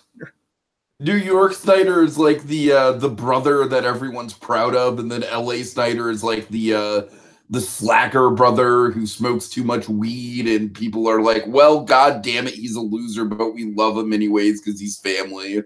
I mean, look, the loser brother, he knows how to point a camera, man. That man knows how to direct. The man can't write Zack Snyder can't write his way out of a paper bag, but my God, can he adapt something though? Oh That's the thing. god. Snyder's great at adapting stuff. He's just terrible at writing. Just But giggle. on to the Just giggle. It should do a sketch regarding the two Snyders. Dragon. That'd be hilarious, and maybe Sipka could play both of them. Who knows? Oh god. Okay, anyway, getting back on point here. Oh yeah, so Doctor Death. So basically, the Snyder, the good Snyder twist on Doctor Death here is he's injecting himself with his own what they kind of nickname bone juice. He kind of injects himself with the bone juice, which essentially is a serum intended to regenerate. It's kind of like a regenerative healing serum. Again, very much like the lizard. So it's kind of a lizard take on Doctor Death, who again was never really told. It kind of He'd never operated like this way before. They kind of made him visually distinct, and Doctor's kind of a forgettable bad guy. That's the idea. And Snyder had worked him into that Black Mirror story in like a cameo. And now we kind of do a better version of him here, where he has this really trippy, monstrous effect where the idea is like he's like almost like ODing on calcium, pretty much. It's like the guy has like bones, and like the teeth is the weirdest part for me. Like the teeth is like he has like way too many teeth, and they're all like jagged and popping out and everything. Oh God, it's creepy. So he's just a walking bone monster. And here's the thing, Yeah, creepy. very kind of like a Cronenberg stuff. Yeah, you're right. It is very Cronenberg. Yes. So here's the thing. So it's, oh no, Morty, we got a Cronenberg. So here's the mark of a Snyder creation right here is the fact that he goes on about all the creepy details that'll keep you awake at night here, where he says you have a guy who knows all about bones. He knows about like the strength of bones and the fracture point of all bones. You have these bits where like, he's grabbing Bruce's head and you see like the blood spurting out, and like he knows how much pressure to apply before it, like a bone it hits a guy's brain from the inside. It's really creepy stuff. Mm-hmm. So again, we have just kind of it's a very lizard motivation to eliminate weakness with his research, and he's kind of blinded by it. And here's the interesting thing: he has a vendetta against Wayne Enterprise, but specifically Bruce Wayne. And the really neat thing is that he's killing all these Wayne researchers, which again fulfills the Riddler's needs. So he is a disciple of the Riddler because the Riddler funded his research and kind of helped him out there. And I think Dr. Death in the story is kind of an example of he's deluded because again he thinks like my serum's a work in progress, but again it's like you're arguing your serum's going to save the world, but look at you right now, man. It's a work in progress. The man's deluded and off his rocker, but again he is driven by grief, as we learn later on. I think that's the parallel to Batman. That Batman could become a deformed monster, metaphorically, if again depending how far he goes with his mission. And the look, definitely the Cronenberg look, it's Capula running wild, so Oh yeah. All right, let's talk about the big coat scene. Oh god. Okay, this was for me. I don't know about you, Dragon. I'm sure it's up there for you, but for me, it was the highlight of the whole book. I mean, hands down. So to set the stage a little bit before we get to the actual the reveal. throughout this story, throughout this book, we've set up, we have Snyder had an inspired idea, and again, one of the reasons I love Snyder so much is that he gives Jim Gordon his due always, and you got to remember a lot of times Gordon's there for a cameo. I'm always happy with Gordon giving having his regular role where he's the guy who flips on the signal and he gives Batman the case. Well, I'm good with any just one Gordon scene per Batman book. I'm fine with that. And Snyder does that as well, but what we do here is that he really plays in the dynamic that he has a different dynamic with both Bruce and Batman. Where Batman, there's a little bit of more trust there, and with Bruce Wayne hates Gordon's guts. And that was a really inspired choice. I love that. That's such a great sort of it's like Bruce Wayne, like he's got this personal vendetta against Gordon, but at the same time, he knows the city needs Gordon, and he knows Batman needs Gordon. That's such a fascinating dynamic right there. And he essentially has this really sweet heart-to-heart with Gordon through the guise of Batman. So it's really neat scene where we learn that basically the setup. We learn that Bruce Wayne felt very betrayed by Jim Gordon and the law in Gotham. He basically took safety away because he took all the safety away from him. Basically, Gordon was the symbol of safety and trust in the law, and Gordon was attached to this very unhappy memory, of course, and the fact that he kind of took all the safety away from him on the night that the Waynes died. And the idea is that Gordon was a truancy officer as a beat cop, and Bruce Wayne, he would like in Secret City. We show that Bruce Wayne likes to explore the city as a kid, like the wilds of Gotham, explore the city as a kid. And Gordon pulled him out of a movie theater when he was supposed to be in school because he was tipped off by Alfred, which Alfred feels really bad about. Mm-hmm.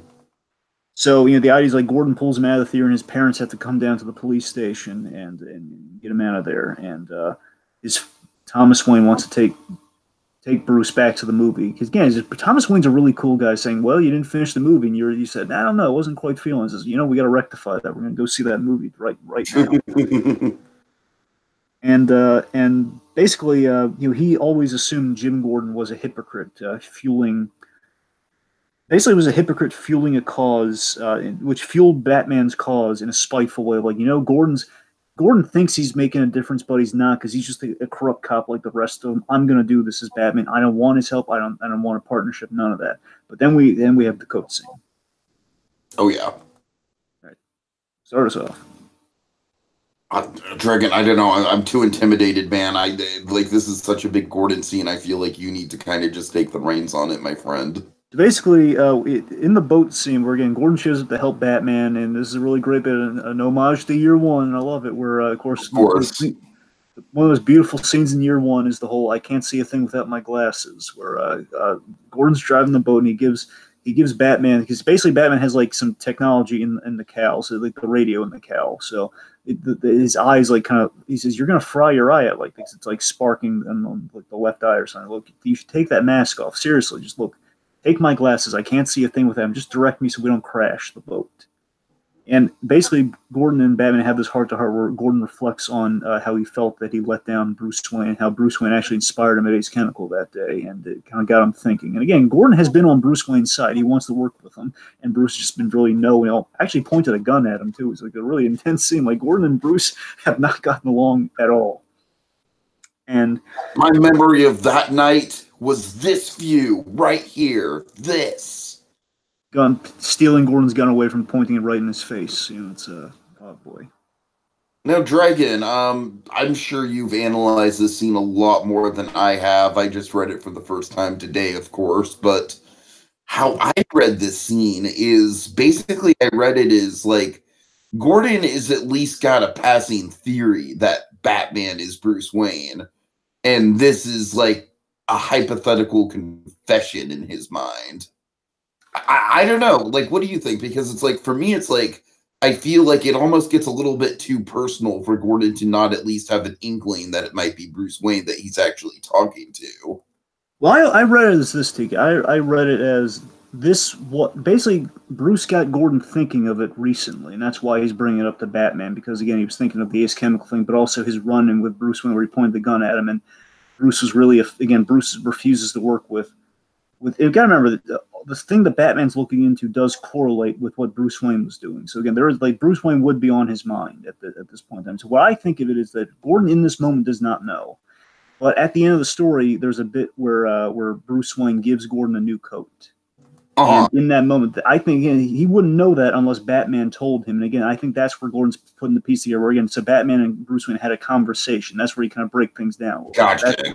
I think that's when he knows personally. But again, he could always be again. He said his glasses are off, but how well can he see? It's the old year one gag. So you don't know.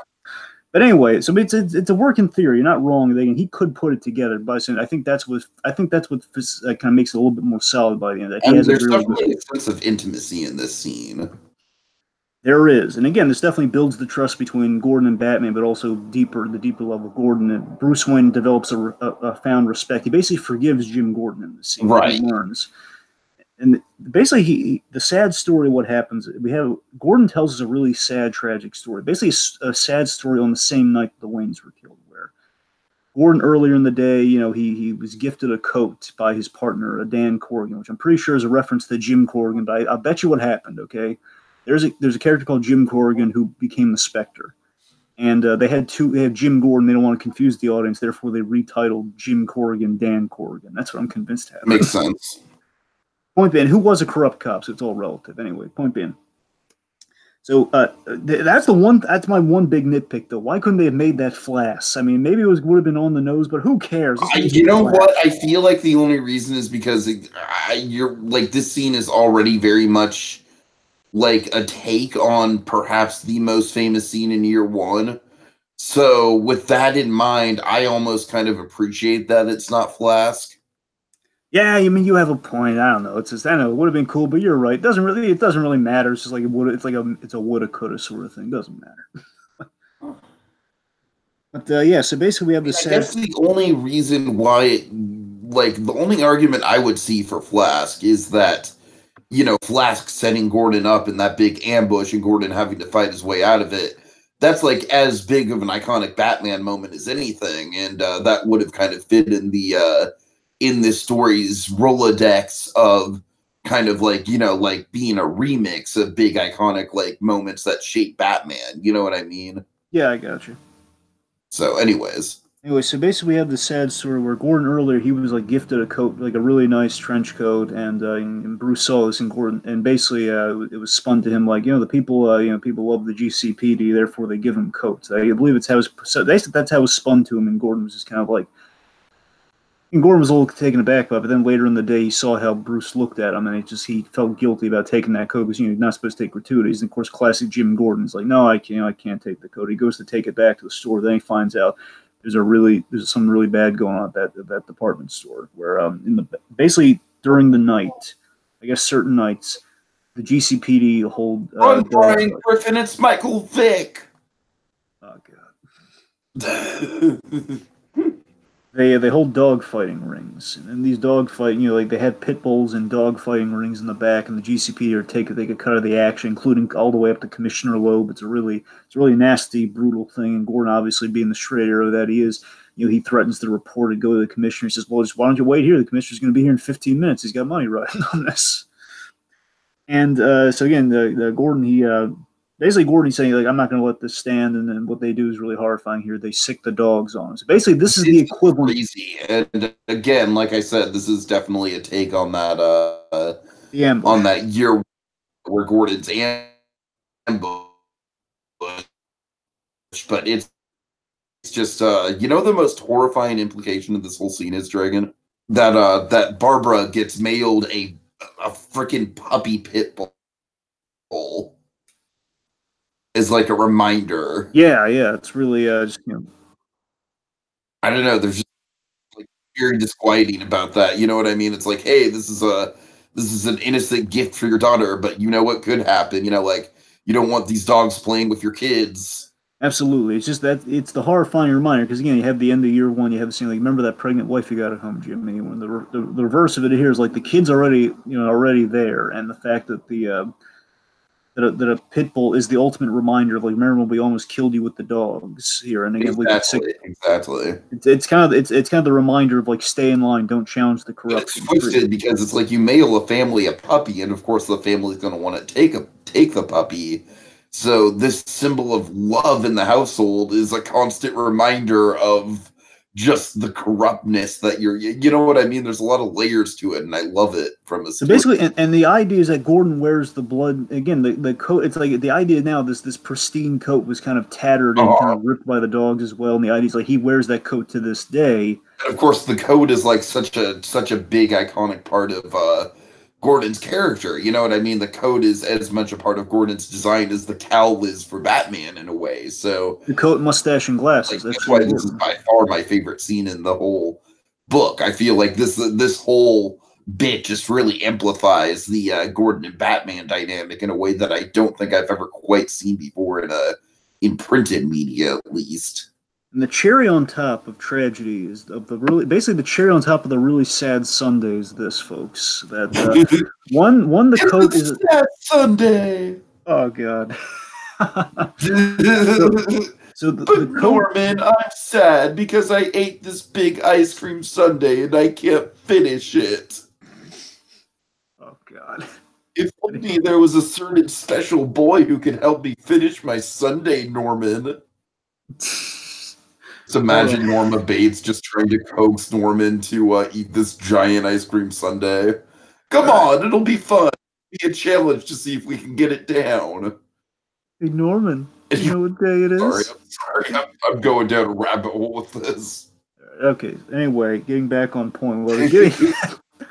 So again, the coat again. This beaten, tattered coat is a symbol of Gordon himself, where he's a beaten, tattered cop. Again, a noble cop is kind of beaten down by the system. But the sad cherry on top is this: when Gordon got out of there, beaten and everything, he's walking out of there with that coat on. He hears shots in the alley, and he goes there, and he's too late. He's missed the Wayne murder by that much. Mm-hmm. He was late because of the corruption of Gotham, and made him basically again. I love that he's intertwined with the Wayne murder. Like basically, we explained the age-old thing. Like I think the best Batman stories have Gordon there on the scene when the Wayne murder occurs, and now we know why he was there during the Wayne murder. That's a great, it's a great kind of fill in the blanks type stuff. So again, at the end of the day here, after all of that, back to Batman pulls a bat exit for the first time on Gordon. He disappears on him, and we have the gag where basically Gordon finds his glasses in his pocket, he puts them on, and he stops the boat from crashing at the last second there, and then it's basically the beginning of the beautiful friendship here, where it's what I love about Jim Gordon as a character, where we start off with Gordon as a smart cop, where he knows like, okay, I'm not going to go after Batman when there's a blackout and there's all sorts of chaos going on here. And then ultimately he partners with the guy to save the city. So again, we check all the right boxes there with where the Gordon Batman dynamic should be. All right. Uh-huh. Also, we have Beat Cop Bullock, by the way. A little fun fact. Yeah, a little cameo there. Yeah. Also, was in Phantasm. Beat Cop Bullock. Uh-huh. All right. So let's see.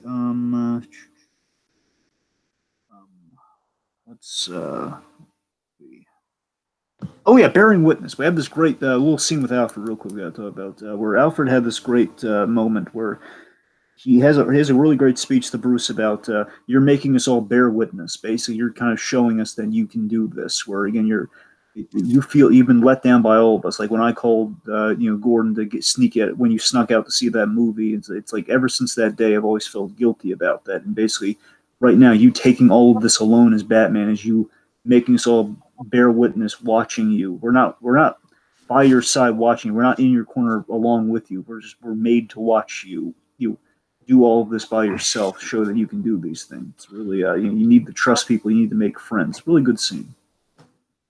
Yeah. It's definitely kind of like the unconditional love thing of like, look, I'm going to help you do something that I don't personally agree with because I know that it's personally fulfilling to you, and I've kind of got to grapple with it, and that's why this is one of the better Bruce and Alfred stories that I've read. Yeah.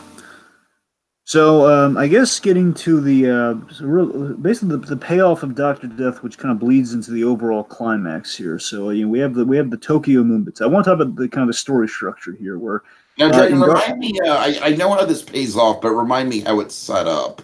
Well, that's the thing. I really want to talk about the setup here, where Tokyo Moon essentially is a really great kind of framing device within the, I guess, the kind of the midway point of Dark City, where we have these really again, Snyder is telling, I guess Snyder and Capula, they're telling this visual mystery for us, and they're giving us breadcrumbs and clues that we could put it together. Again, ultimately, it's a Riddler payoff, therefore it makes sense why it's a They do so. those sort of visual mysteries throughout like pretty much every issue too. They have like these small little oh, I'm trying to think of another example. Another example would be like the shoot, help me out here.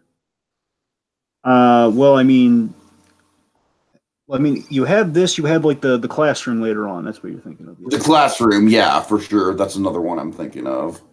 I mean, again, they're all over. They have that, and you have like Bruce again falling down the falling down the cave. So again, there's a lot of mystery. Again, basically that parallel editing in comics. It's kind of what we Yeah, yeah, do here. right, right. And what we do here again, all of this feels very befitting of a Riddler story, where we're having hints and kind of clues that will pay off in something that feels like kind of a Riddler plan almost, where we have a setup here where we have this Tokyo Moon Hub. We just kind of started an issue randomly with these soldiers kind of going through and they get blown up, and we have like the guy's helmet on the ground that says Tokyo Moon. It's like a modern day soldier. And then we later on we see soldiers in World War II, another guy with a Tokyo Moon helmet, and we have this singer who looks remarkably like Ray Delisle, by the way. And again, we have just and basically what I think this is like story wise, it's a symbol of solving a mystery too late, which is ultimately what the payoff of Tokyo Moon is, where Bruce solved this Riddler's plan too late, where he goes down to the catacombs, which by the way is a great hideout for Dr. Death, this Bone Man. Where he's in this catacomb filled with bones that basically buries Batman alive in for a bit.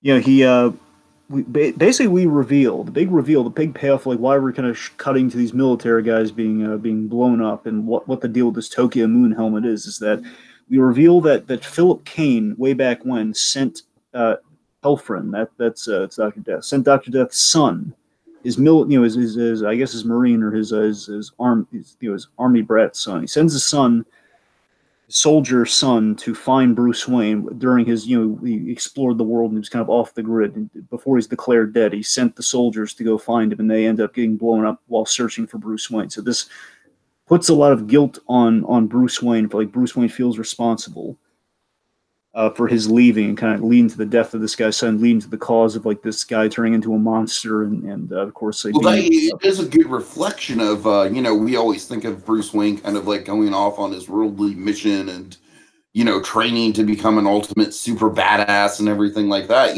but we don't often think about the repercussions of a billionaire just sort of falling off of the map like that. And that is a very smart writing decision on Snyder's part, is to really incorporate kind of like the at what cost. There's going to be people like it's kind of like the Saving Private Ryan earn it thing. You know what I mean? It's like people literally died to bring you back here, Bruce.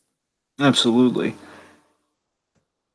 And Right. we also, and of course, we have a connect with Alfred too. And Alfred also did this, where he had like a man deliver a cell phone to Bruce, and he knows that he didn't answer the phone. Where again, he always believed that was Bruce making him kind of bear witness and punishing him for what happened back then. So a little bit of a correlation there. People trying to find Bruce and there being consequence. But yeah, the really haunting thing about Doctor Death is that he accepts. Dr. Death, in his final moments there, he says, look, just tell my son's story. Again, he tells Batman, he doesn't know Batman's Bruce Wayne, so he's telling, tell the story of my son, just like, I don't blame Bruce Wayne for leaving. And I love this. I used to blame Bruce Wayne, like earlier in the story, I blamed Bruce Wayne, I wanted him to suffer, but then I now realize that Gotham, essentially he realizes that Gotham is a hopeless place. I understand why he left it. So again, imagine how tragic, essentially the guy, he kind of blows himself up, essentially. Yeah, yeah. And again, the body horror stuff with Dr. Destiny just gets kind of out of hand by the time he's gone. You know what I mean? Oh, yeah. So then we have the big climax, the big whammo blammo climax. Basically, the real down ending of Act 2 here, where basically we have Hurricane It's Renee. the Empire Strikes Back ending. Oh, yeah. So we have Hurricane Renee, which I'm pretty sure is a reference to Renee Montoya, I'd like to think. I'd like to think so, yes. So Hurricane Renee is hitting Gotham, and we have some really basically that gives us this really great setting of all this rain and thunder and storms and lightning, and of course with the lightning we have a Dark Knight Returns reference where Batman's jumping from this space with a grappling gun, and the lightning strikes behind him in silhouette. Big Dark Knight Returns pull, really cool. Yeah, Capula is the big. I love the Capula is the big Dark Knight Returns fan. Or Snyder's the big Year One fan. They're both Miller. They're both Miller's boys, man. They're both Miller boys. So so let's see. So we have the Bat Blimp. Oh my God, the Bat Blimp. Zack Snyder is current Frank Miller's boy. Well, pretty much. Well, here's the thing. Here's the thing. Okay, so you have if Miller's boys are a club, then Zack Snyder's the kid brother who wants to get in, who again is honoring the material when he's just spelled out, he's doing it on his own. It's like, this is my original stuff. It's like, yeah, we'll put it on the fridge. Yeah. Oh man. But again, it's like for me, it's like, hey Zach, what did you bring me? Oh my God, look at this! This is exactly what Frank Miller did in Dark Knight Returns for the first opening of Batman v Superman. It's like I love this. The kid who traces drawings. That's the thing. Oh my God, this is beautiful, Zach. Good work. Have a cookie. And then Zach comes back and he wants another cookie, and that cookie, of course, is the rest of that movie. And it's like, okay, I'm just gonna crumble this and just like throw in your face, man. This is terrible. Get out. Oh man, we're really being ruthless to Zack Snyder here tonight. Well, apparently you're telling me he's digging himself a bigger hole here. I've been in Snyder's corner for every moment I could with Man of Steel, and he is digging himself a bigger hole with the Batman kills thing, Dragon. I don't know the details, but apparently he went off on a rant. So. I think 40% of 40% of that movie overall is good. All the stuff, there's like 40% of adapted material in Batman v Superman, which is again, everything that's adapted I think is wonderful in that movie. All the visuals, there's some really great stuff there, but story wise that movie is just there's a lot wrong with that movie visually. I mean, one of the big things is a jar of piss. That's one of the big plot points. And again, like I don't need Superman like reacting to that in life. I really don't need that scene anyway. Getting back on point. So the point is we see the Bat Blimp, which looks freaking awesome. Sure, really, you gotta work with what you got, Alfred. So we have this really great climax. We're getting a lot of craziness is going on here. Gordon is trying to control, again, literally Gordon trying to control the corruption in Gotham here. He's trying to tell his partner, Dan Corrigan, who, again, they've been on the outs for a while here. He says, listen, and the idea is like Commissioner Loeb looks at Gordon as the headache, and he gives him all the grunt work. Like, yeah, Wayne's having that big thing at Ace Chemical Plant. Gordon needs this headache, so send him. So, Gordon's unable. He tells him, like, listen, it's a trap.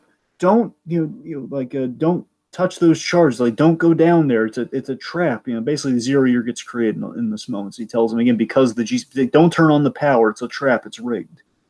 And of course, Corrigan doesn't listen to Gordon. Therefore, he turns on the power. Therefore, 0 year is triggered. And as that happens, Batman's being taunted by the Riddler about being there too late, that he solved the mystery too late, and that, again, the Riddler being 2 steps ahead of him. Now we have this really heartbreaking moment. And I love how the chapter ends here. It says, I saw it wrong, Jim. We saw it wrong. Do you hear me? And basically, as this happens, this is the other thing you're talking about here. This is the murder. So we parallel edit this scene where now everything's going to crap. Everything's going wrong, where Batman tells Gordon, I saw it wrong, Jim. Did you hear me? And we have this bit where in Gordon's glasses we see like the Bat Blimp going down as everything's going to chaos and 0 year begins, and you see like this heartbreaking look on Gordon's glasses reflected with that. It says, I know, I heard you. It's like, oh God, it's so beautifully tragic. And as they're currently reacting to this, we then cut periodically to Batman like crushing the heck out of the Riddler's mainframe, just like beating the heck out of it because he's just so angry about the Riddler's done. And we cut back to the Wayne murder unfolding before our eyes, and it's brutal. Yeah, really effective stuff for sure. Because we have like it's really well composed shot wise. We have the Waynes holding hands, and then of course Joe Chill coming out there and shooting him. And the color is really somber and gray, and it's and again, I love the for the lack of the better term, the editing here, because it's like the Wayne murders is something that we've seen a million times, of course. But the great thing is that we get it in flashes. This is exactly how Batman would actually see the Wayne murders go down in his own memory. You know what I mean? It wouldn't be it wouldn't be like an entirely composed flashback sequence. It'd be these little flashes, these little brief snippets of memory. You know what I mean? But the best part of it all, Tiki, is that the chapter ends with Bruce Wayne after the tears streaming down his face, crying for help, and how that reflects currently that Bruce Wayne in Gotham as a city is it's in complete crisis. Literally the transformative moment of Bruce Wayne's life of losing his parents, as well as the transformation of Gotham into the savage city, otherwise the Zero Year beginning. So Bruce Wayne is completely helpless and in crisis as he was as that kid in the alley way back when. So it's a perfect note to end chapter 2 on. Definitely, definitely. All right. All right, transitioning to Savage City. There we go. Yeah. All right. Okay, so let's talk about the Zero Year on the whole. So basically, the big payoff of what the heck the book was called here. So Zero Year, in essence, yeah. I mean, I always assumed it was like, hey, it's it's the first year that Batman is Batman, but no, this is a great kind of 11th hour twist in the title, Dragon. I wasn't expecting this. I got to admit. And so you kind of get what I was getting with Gotham season 5 with Poison Ivy. Oh yeah, of course. This is where we really kind of step. We really kind of pump. Go full on. Like hit the gas on the Gotham season 5 stuff. Oh yeah. This whole section of the book is Gotham season 5 for sure. Yeah. So let's see. So the idea, so Zero Year is he's turned Gotham into a literal wilds. Again, like Thomas Wayne referred to Gotham as the wilds of the city. Now we're turning into a very literal version of that. And I love this too because we had a little Easter egg of her, and now we have like a logic of why does it look like a literal wilds? Well, Pamela Isley, before she turned into Poison Ivy, was one of the Wayne researchers, so she had all of her plant research was stolen. And that's why it's kind of like all overgrown and really kind of prehistoric looking, all because of Poison Ivy. I got like an I Am Legend vibe. And that was directed, and they did use I Am Legend as kind of a model for it, so you're not wrong. Oh, okay, nice. A bit of I Am Legend. There's of course, I Am Legend was no, actually, I'm sorry. I Am Legend was like 2007, right? This was a few years after I Am. This is 2013. Uh-huh. Anyway, so obviously there's a lot of No Man's Land, a little bit of Dark Knight Rises. And it's a year after Dark Knight Rises, so I don't know how much have to work on a year beforehand, so I don't know how much correlation's quite there. But anyway, so there's definitely obviously No Man's Land, the Gotham cut off from all the resources and everything, and of course, kind of the climax of Dark Knight Rises is very much inspired by No Man's Land. But again, the ultimate idea and the original idea of it all is that Zero Year is the complete shutdown of the city, where the idea is the city doesn't get turned back on until someone defeats the Riddler. Therefore, it could be a whole year of Gotham suffering. And the idea is like they've been cut off, like No Man's Land. He has these weather balloons full of chemical gas and everything that basically will dispel and kill a bunch of people around the bridges. Like the bridges aren't blown up, but they're rigged to blow. If anyone, they're rigged to dispel this toxic chemical. Right. If anyone tries to get more resources and everything, he's holding the whole city hostage. So it's like, again, the modern equivalent is Riddler run. What if you had a guy who shut down the city and will only turn off if his needs are met? Riddler running the city like a cyber terrorist, like a modern day cyber terrorist, like controlling the whole city with the push of a button, playing a game with their hopes, which again I think plays a lot better than Bane's game of playing a hope. Basically, look, I'm not trying to come down on Rise, but I am saying that I think this is the more clever version of Dark Knight Rises, where again, No Man's Land is not a bad place to go, but I think Riddler's game is a lot better than the whole who holds the trigger within the city. I feel like Riddler is a more appropriate villain to do it with than Bane, if that makes sense. Yeah, because he's the ego-driven guy who, again, it makes sense. Exactly. Like, it fits Riddler's ideology, whereas Bane is more kind of like a Brute Force kind of guy, and really kind of like turning Bane into this sort of like weird, like James Bond supervillain. Like, I like Tom Hardy's performance, but Bane, there were a lot of mixed signals when it came to Bane's characterization. Of course, the Talia al Ghul twist didn't help that at all. So there were a lot of mixed bags with Bane that simply aren't present in the interpretation with Riddler. Yeah, again, basically Riddler does a better take on the whole Triggerman angle of Dark Knight Rises. That's the main delineation because it's pretty similar with that exception where you don't have like a whole like a shell game of who holds the trigger, and ultimately it's somebody else. And the point is, like, the hostage situation is made a lot more naturally befitting of this character with the Riddler. So, and the idea, Tiki, is that for 27 days, I think 27 for the whole Detective 27 of it all, by the way. The idea is like for 27 days, the city's been beat. All the people within the city have been beaten down by the ceremony of Riddler every time, like the crack of dawn or something. In Gotham Square, like the big kind of Times Square, jumbotron. Everybody shows up around it for the Riddler to play his game because they're all hoping for a hero to kind of rise and kind of save everybody. And they're all just beaten down without food, water, or anything. Basically, everything they have is. I love the close-up shots that we get of the crowd. It very much kind of, captures the hopelessness of the situation artistically. The Riddler's looking for a challenge. He's looking. Basically, it's like stump the Riddler. That's what he's looking for here. Stump the Riddler, which he knows is not possible. And I think ultimately what he's looking for is like, show me there's hope for Gotham's future. I think that's essentially what Riddler's looking for in all this. He's looking for a challenge, but also just kind of like, show me hope for this city. So again, ultimately, he has a plan to destroy it, but like, prove me wrong. Maybe like challenge me on this, would you? So also we have this great bit where he displays Batman's cowl because he's like in the explosion and everything. Batman was kind of jostled around. They found his cowl and they basically kind of he hangs it like a scarecrow, like a trophy of like a monument to Batman's failure that created Zero Year. The man who got close to stumping me, but he didn't. I gotta tell you, Dragon, this is definitely the darkest and most intimidating that I've seen the Riddler in any medium, frankly. I'm loving this version of him. And he has sideburns, and we got away with that because he's so menacing. Oh, God. Yeah. It's so trippy, too, when you really think back to Court of Owls, because, Capula will be the first to admit he always kind of evolves ideas and changes things as, he will improve things as time goes along. And Riddler in Court of Owls is like a cameo in that Arkham scene. He's basically a guy with a question mark shaved, like a question mark mullet. Remember? Oh yeah. And of course, Death of the Family has a whole thing with the Riddler that's a lot better.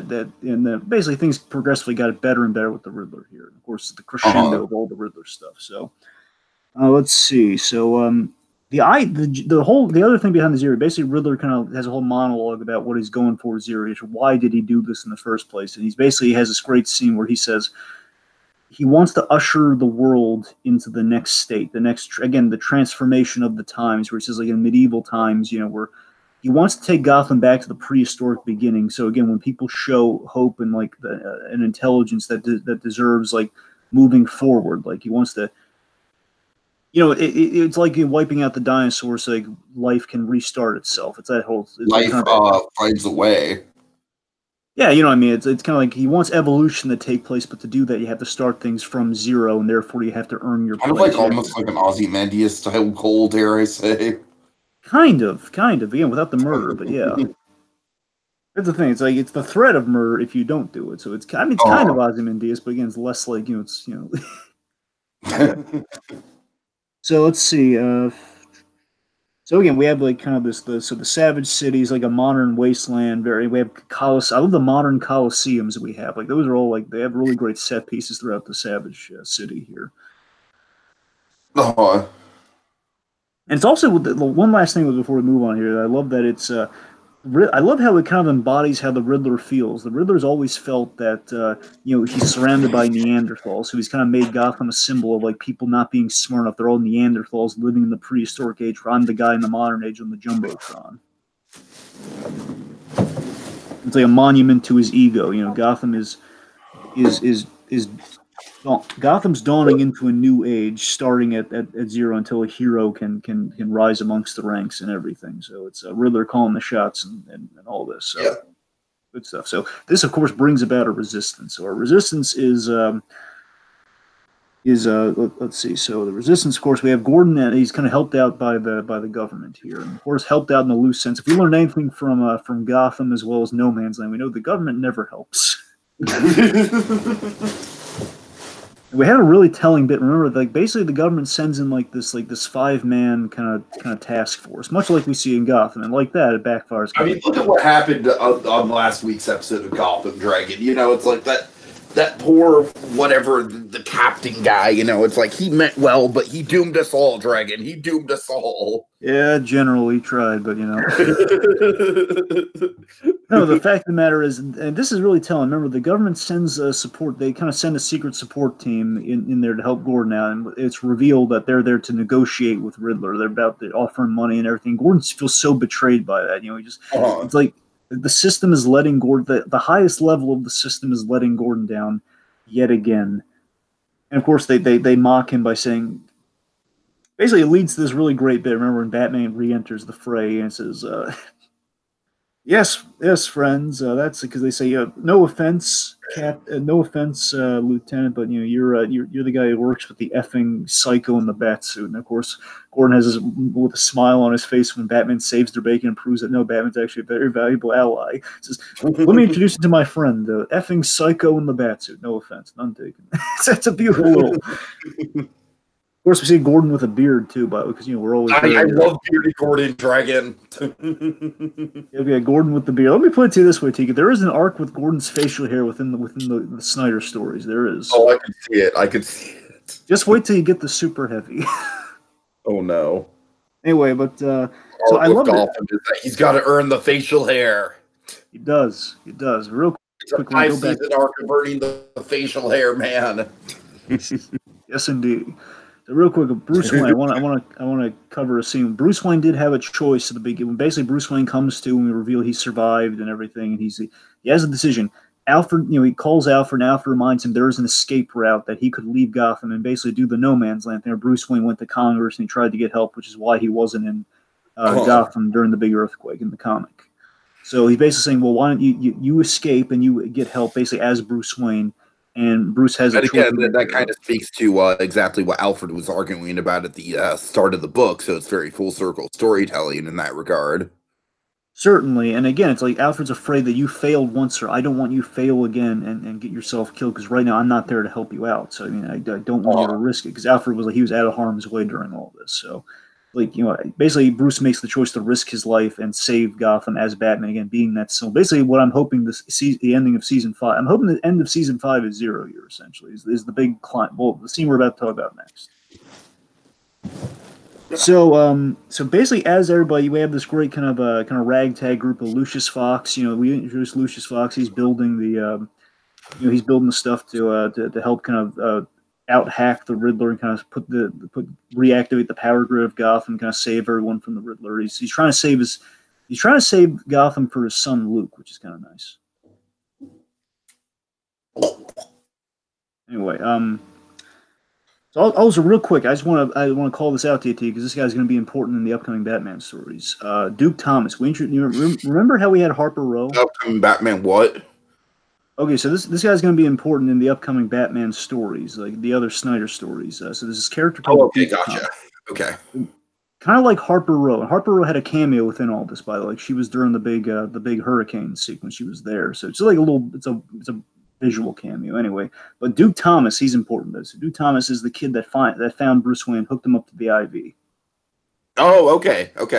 So remember, he's the kid, and this is 6 years ago. Man, this is very Walking Dead style sequence, by the way, with the with the main character waking up from a coma, and he's in an entirely different environment, and he has to get used to kind of this post-apocalyptic landscape. Anyways, go ahead, Dragon.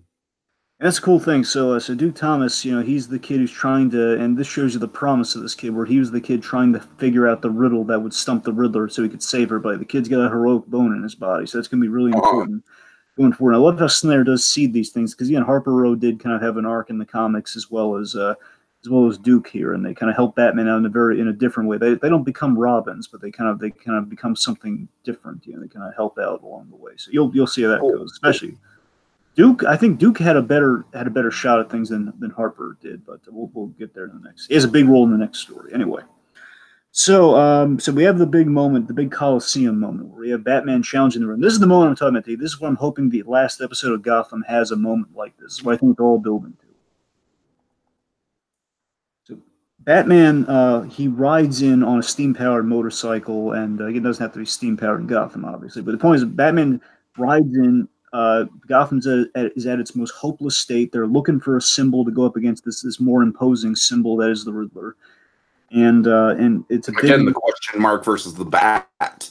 yes, and it's the big moment of Batman and standing up to terrorism, standing up to fear, and standing up to it's the symbol of fear and hopelessness, and inspiring the city by being the one guy in wearing a symbol to to kind of call it out and kind of stick up for the little guy and saying, folks, don't be afraid of this. You're gonna face terrifying things all the time, but you got to stand up to it. You got to live your life.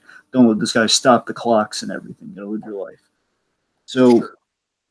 So basically, Batman's stalling for Lucius Fox, so Lucius can pinpoint the Riddler's location, so so they can find him and they can stop all this madness. So Batman outwits the Riddler by playing to his ego, and basically he challenges him with he's basically trying to psychoanalyze the Riddler during the big the riddle me this, out riddle me, and then I'll save the city. And basically what Batman does so cleverly is he tricks the Riddler into trying to figure out the origin of Batman, which the whole 0-year story of it all is about, the origin of Batman. So I love that Riddler gets it wrong completely, and he's not even close. And he buys the right amount of time. He kind of makes fun of the Riddler there, and of course stands up to the bully, as it were. And then of course Riddler's response to this is he feeds him to the lions.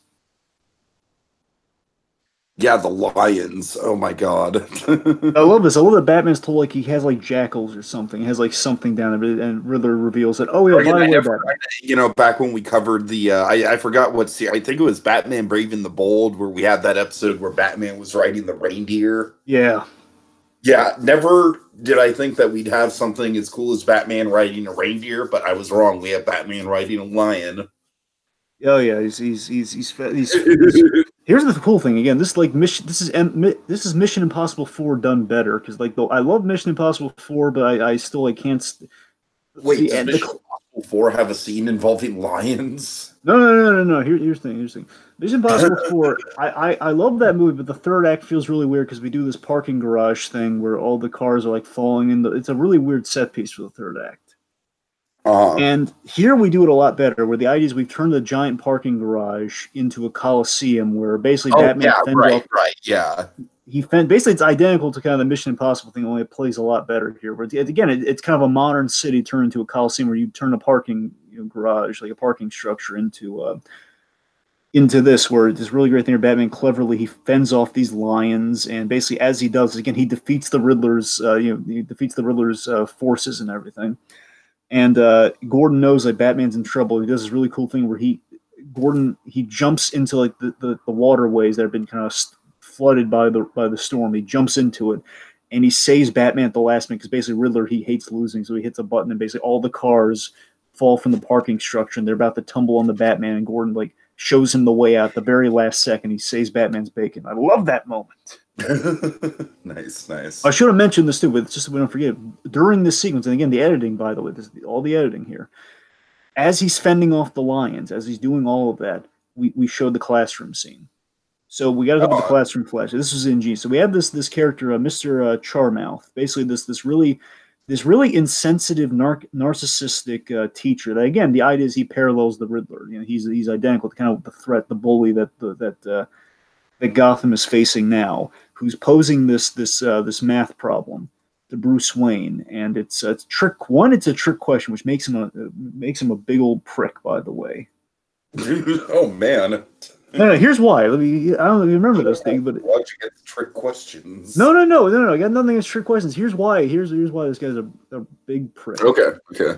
Okay. One, it's a trick question that he's not letting anybody leave until Bruce Wayne solves this question. And here's all the attention's on Bruce, and he knows it. And here's why. And I'm sorry. Here's specifically why he's a prick. It's a question about the velocity of bullets, like when it hits a target. He's asking Bruce Wayne of all these kids this, and of course Bruce Wayne right now. And the idea is that this is Bruce Wayne either in high school or college. It's a little hard to tell, but it's the point being is Bruce Wayne in his younger years. Essentially, it's the equivalent of like. I'm sorry, I'm making a lot of Barry references over the past few podcasts, but okay, I think we can all agree.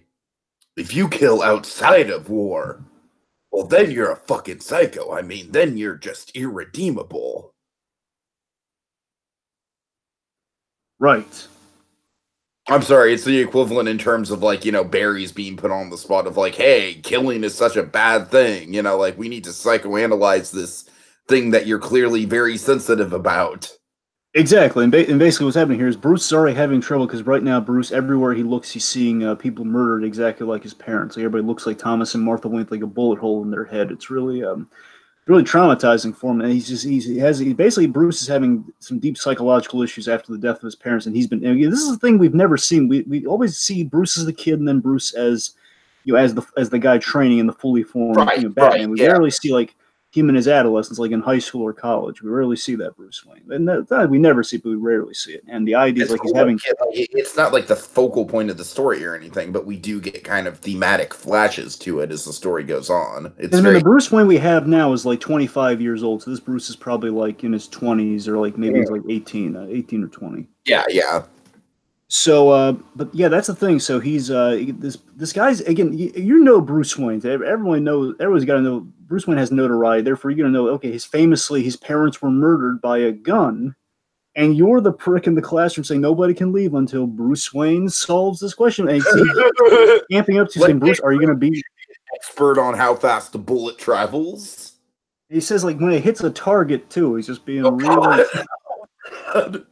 It hits a target, and he all this, and he's also just so all this. You see, Bruce is just not handling it well. And of course, he's like, "Are you going to be the hero to liberate them, to set them free, Bruce?" He's just being a real prick about it. Anyway, so the ultimate revenge of it all, based the way the issue ends, really cool. Is we see the professor is called the cops, and basically some vandalism at his house, and it was like someone set fire to his lawn, and they set fire to his lawn with a big zero on the lawn, and basically the professor's like kind of awestruck, says, "What? Do you recognize this? What does this mean?" He says, "It's the answer to a trick question I posed in my class today. Zero." So again, it's kind of Bruce getting his revenge to that professor. Anyway, Yeah, yeah. okay, so let's talk about the big climax, the big kind of saving everybody from zero year, the big kind of big all again the huge climax of it all, which kind of Gotham's doing a little bit of right now, coincidentally. So, one, we have a great payoff to the Ouroboros thing we had earlier, with the Egyptian kind of a board game thing with the snake. Yeah, yeah. Where Right.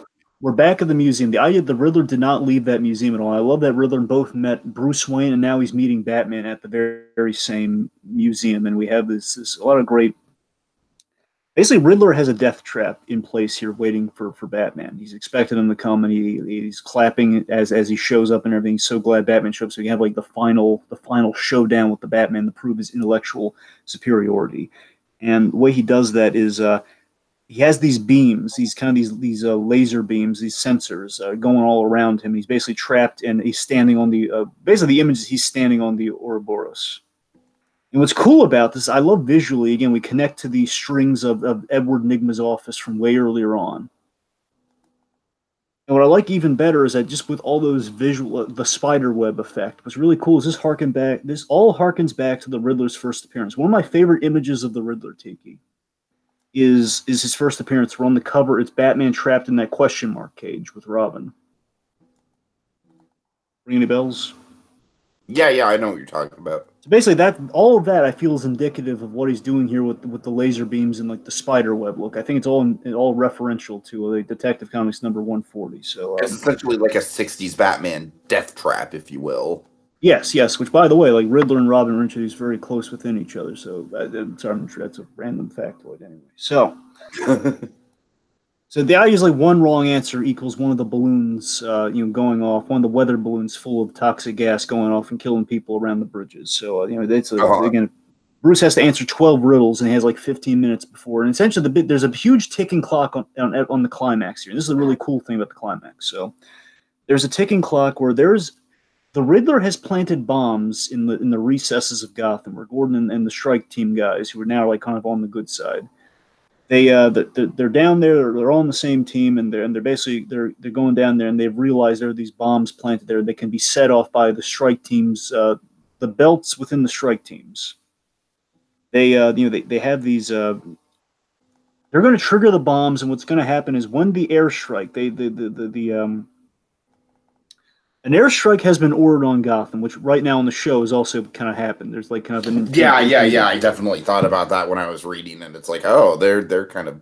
I can see where the show is pulling this from. Nice. The idea is like when the airstrike comes and when it fires upon the Riddler's location, bombs below the city will go off because the strike team's in the proximity and Riddler overrided their belt. So basically, he's linked it all together. So basically, that when that airstrike hits, the bombs underneath the city will go off and Gotham will sink like Atlantis. Gotham will sink. Uh It will not be pretty. And it's up to Batman to basically solve like these 12 riddles within 15 minutes, and of course Riddler drawing it out, and of course just being very cocky. And Gordon, meanwhile, he has to try to signal the pilots to. Again, this is maybe pulling from Rises, but I don't care. It's a cool idea. It was a good part in Rises where Gordon kind of saved the day in Dark Knight Rises, and we kind of do that here where Gordon has to signal the pilots, but he does it even better here where Gordon's climbing up and he's signaling the pilots.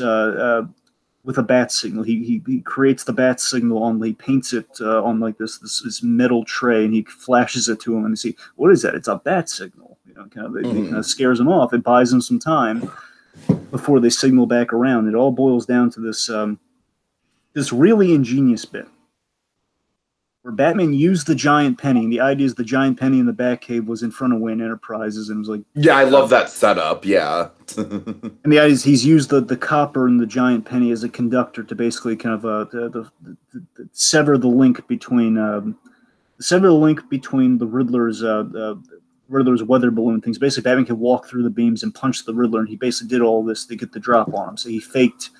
he had the upper hand. He outwitted the Riddler here, so he punched him, and he basically the message of this too is like what cut the Gordian knot. That's the last riddle, and Batman got it wrong on purpose. He said he cut the blade, and of course there's no answers to the Gordian knot. And as he says that, Gordon helped save the day as well. It's a really good editing gag there, the whole Gordian knot. Get it? Anyway, so then we have the heart monitor bit. So that, again, you saw this on Gotham with, this season earlier in the thing where Riddler had that thing set up on his wrist in the show, and here's where the idea for that came from.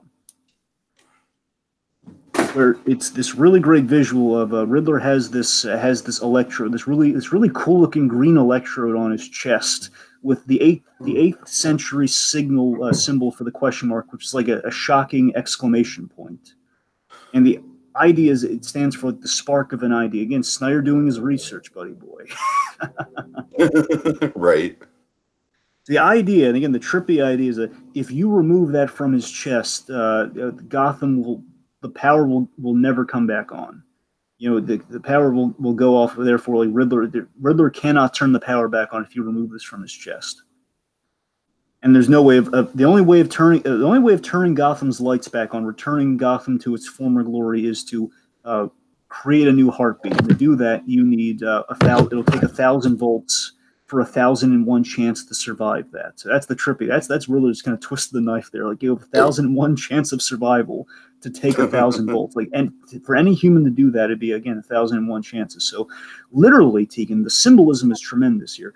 Batman's heartbeat revives Gotham. The man becomes. Oh my god, that's a little on the nose, but awesome at the same time. You're right. It is, because he uses the defibrillator to basically stop it, kind of restart his heart there, and he basically. And the cool thing is that Alfred saved the day here, because Bruce does this and it saves the city, and Bruce is dead until Alfred shows up and he basically performs CPR on him and kind of gets his heart going again. So Alfred saved Batman's life.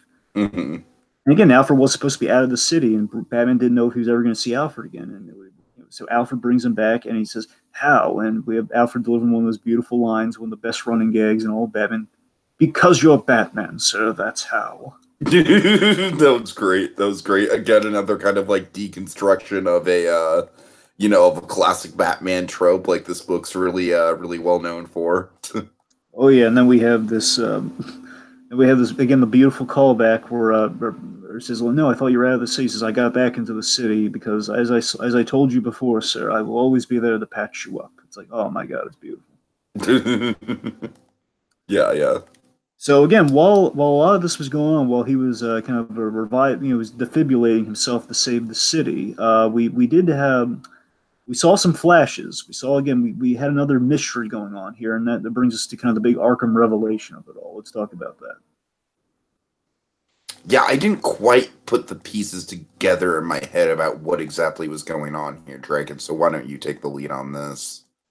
Well, the idea is we saw like these little clues of like there was a man who looked remarkably like Alfred, and as Bruce Wayne was shocking himself, we saw like Bruce kind of in like a one flew over the cuckoo's nest situation where he's being shocked the crap out of, and of course Bruce having these visions of everybody being dead. So basically, we reveal as Bruce reveals to Alfred in the epilogue of the book, he tells him what he had done behind Alfred's back, and Alfred never knew this, that Bruce kept seeing death everywhere he went to the point where it just got too much for him. And again, as we saw in the high school in the classroom scene, so he paid the Arkham doctors, and he got a guy who he paid a man who looked enough like Alfred. He paid an Alfred imposter to commit him to Arkham and basically get him in there, and paid the doctors to electroshock Bruce Wayne away from himself. Basically, shock him until he couldn't remember who he was anymore. Mm-hmm. To end the nightmare of like everywhere he sees his dead parents, and just he can't live that way. And at the Yeah, last that's second, a very, very harsh sort of like. Yeah, and it's great because it speaks to the strength of Batman. You know, Batman is kind of like the ultimate sort of therapy tool of kind of taking your taking your darkness and molding it and crafting it and not letting it define you, but letting it motivate you. exactly. And I love just how far it went. And again, I love the fact that he went to Arkham and he was willing to go that far. And it speaks to the age-old thing like, is Batman crazy? And basically, Bruce says, becoming Batman is the way I needed this. I stopped at the last second because I needed to find a way to save my sanity. I needed to find a way to do something useful. And basically, he happens upon again, we're kind of making a little literal, but again, it's working really well. The whole lightning rod and the whole restarting his heart and kind of restarting Gotham idea, where he wants to use Batman as a lightning rod for the superstitious and cowardly. He wants to use the Batman. It's playing off the old idea of like Batman draws in the criminal element. Like I'm going to use Batman as a way to draw criminals in and stop them, and that's what makes him happy. And then we have really the best ending you could have had for this story. The ending is a thing of beauty. So we have the Alfred moment at the end of the story. Yeah. Now set up the girl he's talking to because I wasn't quite clear about that. Oh yes, and she's important. She'll be coming back in a few. I assume that she was set up for a later book. That's like I kind of. So she is from the comics, and she was actually in one of the Batman movies. Honestly, Okay. she outside of Vicky Vale, they've only used two girlfriends, not counting Catwoman, obviously, or Talia, but Not counting the Great Chase Meridian. oh god, but no. Point being, like, there are two women who were actually from the Batman. It's Vicky Vale and Julie Madison. This is Julie Madison. So Julie Madison, if I'm remembering correctly, was the first girlfriend Bruce Wayne ever had. Like she was the first one introduced chronologically in the Batman comics. I'm pretty sure she predates Vicky Vale, but that's the thing. So Julie Madison was the original, and that's again so the clever tag of like, okay, so the first love of Bruce's life was Julie Madison, much like the original Batman comics. It's kind of clever. And and she's in Batman Robin, like the girl that Bruce Wayne was thinking about marrying. That was Julie Madison. Anyway, point being, so Julie Madison was kind of Bruce Wayne's flame in, I guess, high school. I guess it's college. I keep wanting to assume it's college anyway. So she lived in a dorm, which makes me think college. That would probably be college, yeah. I think it's either that or like a prep school, but it's got.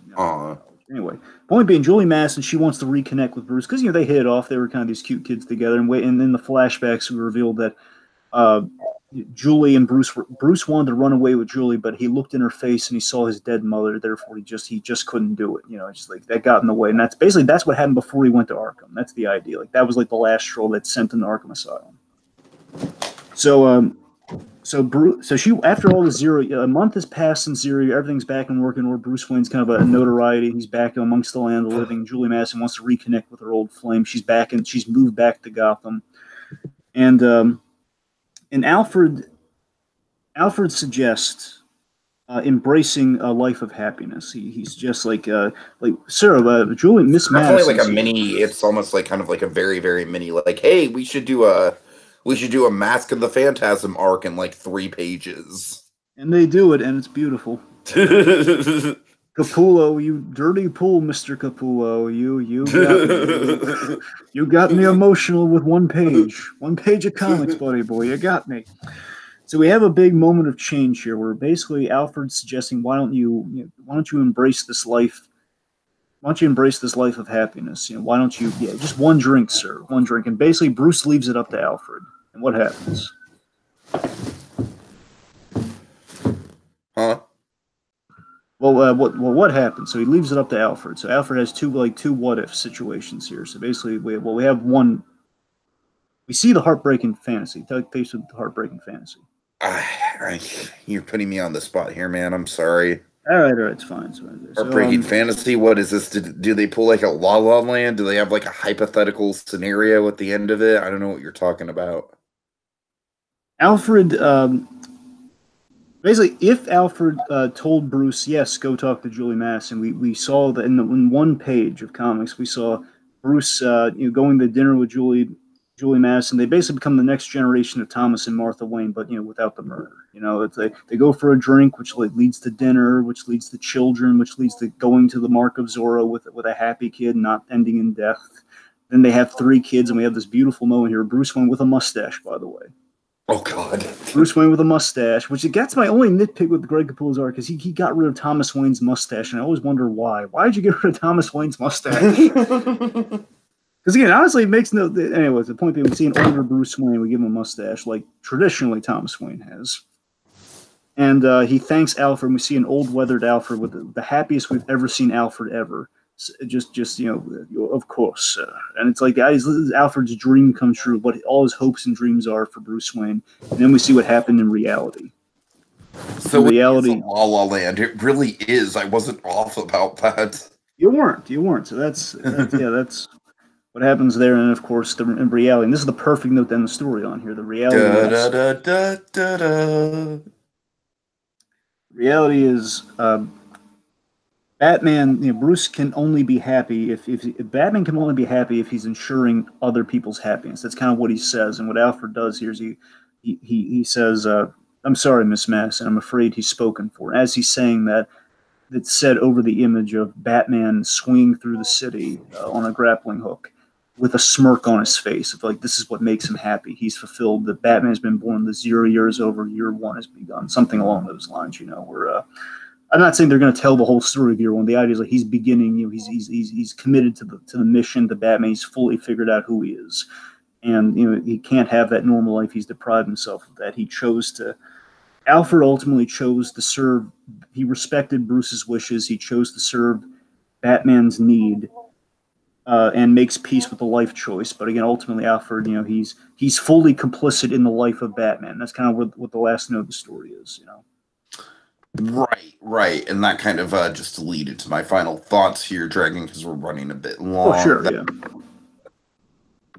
That definitely speaks to the big strength of the. I feel like at the heart of it, this is a Batman and Alfred story, a Bruce and Alfred story, if you will. This is Alfred kind of like it's the.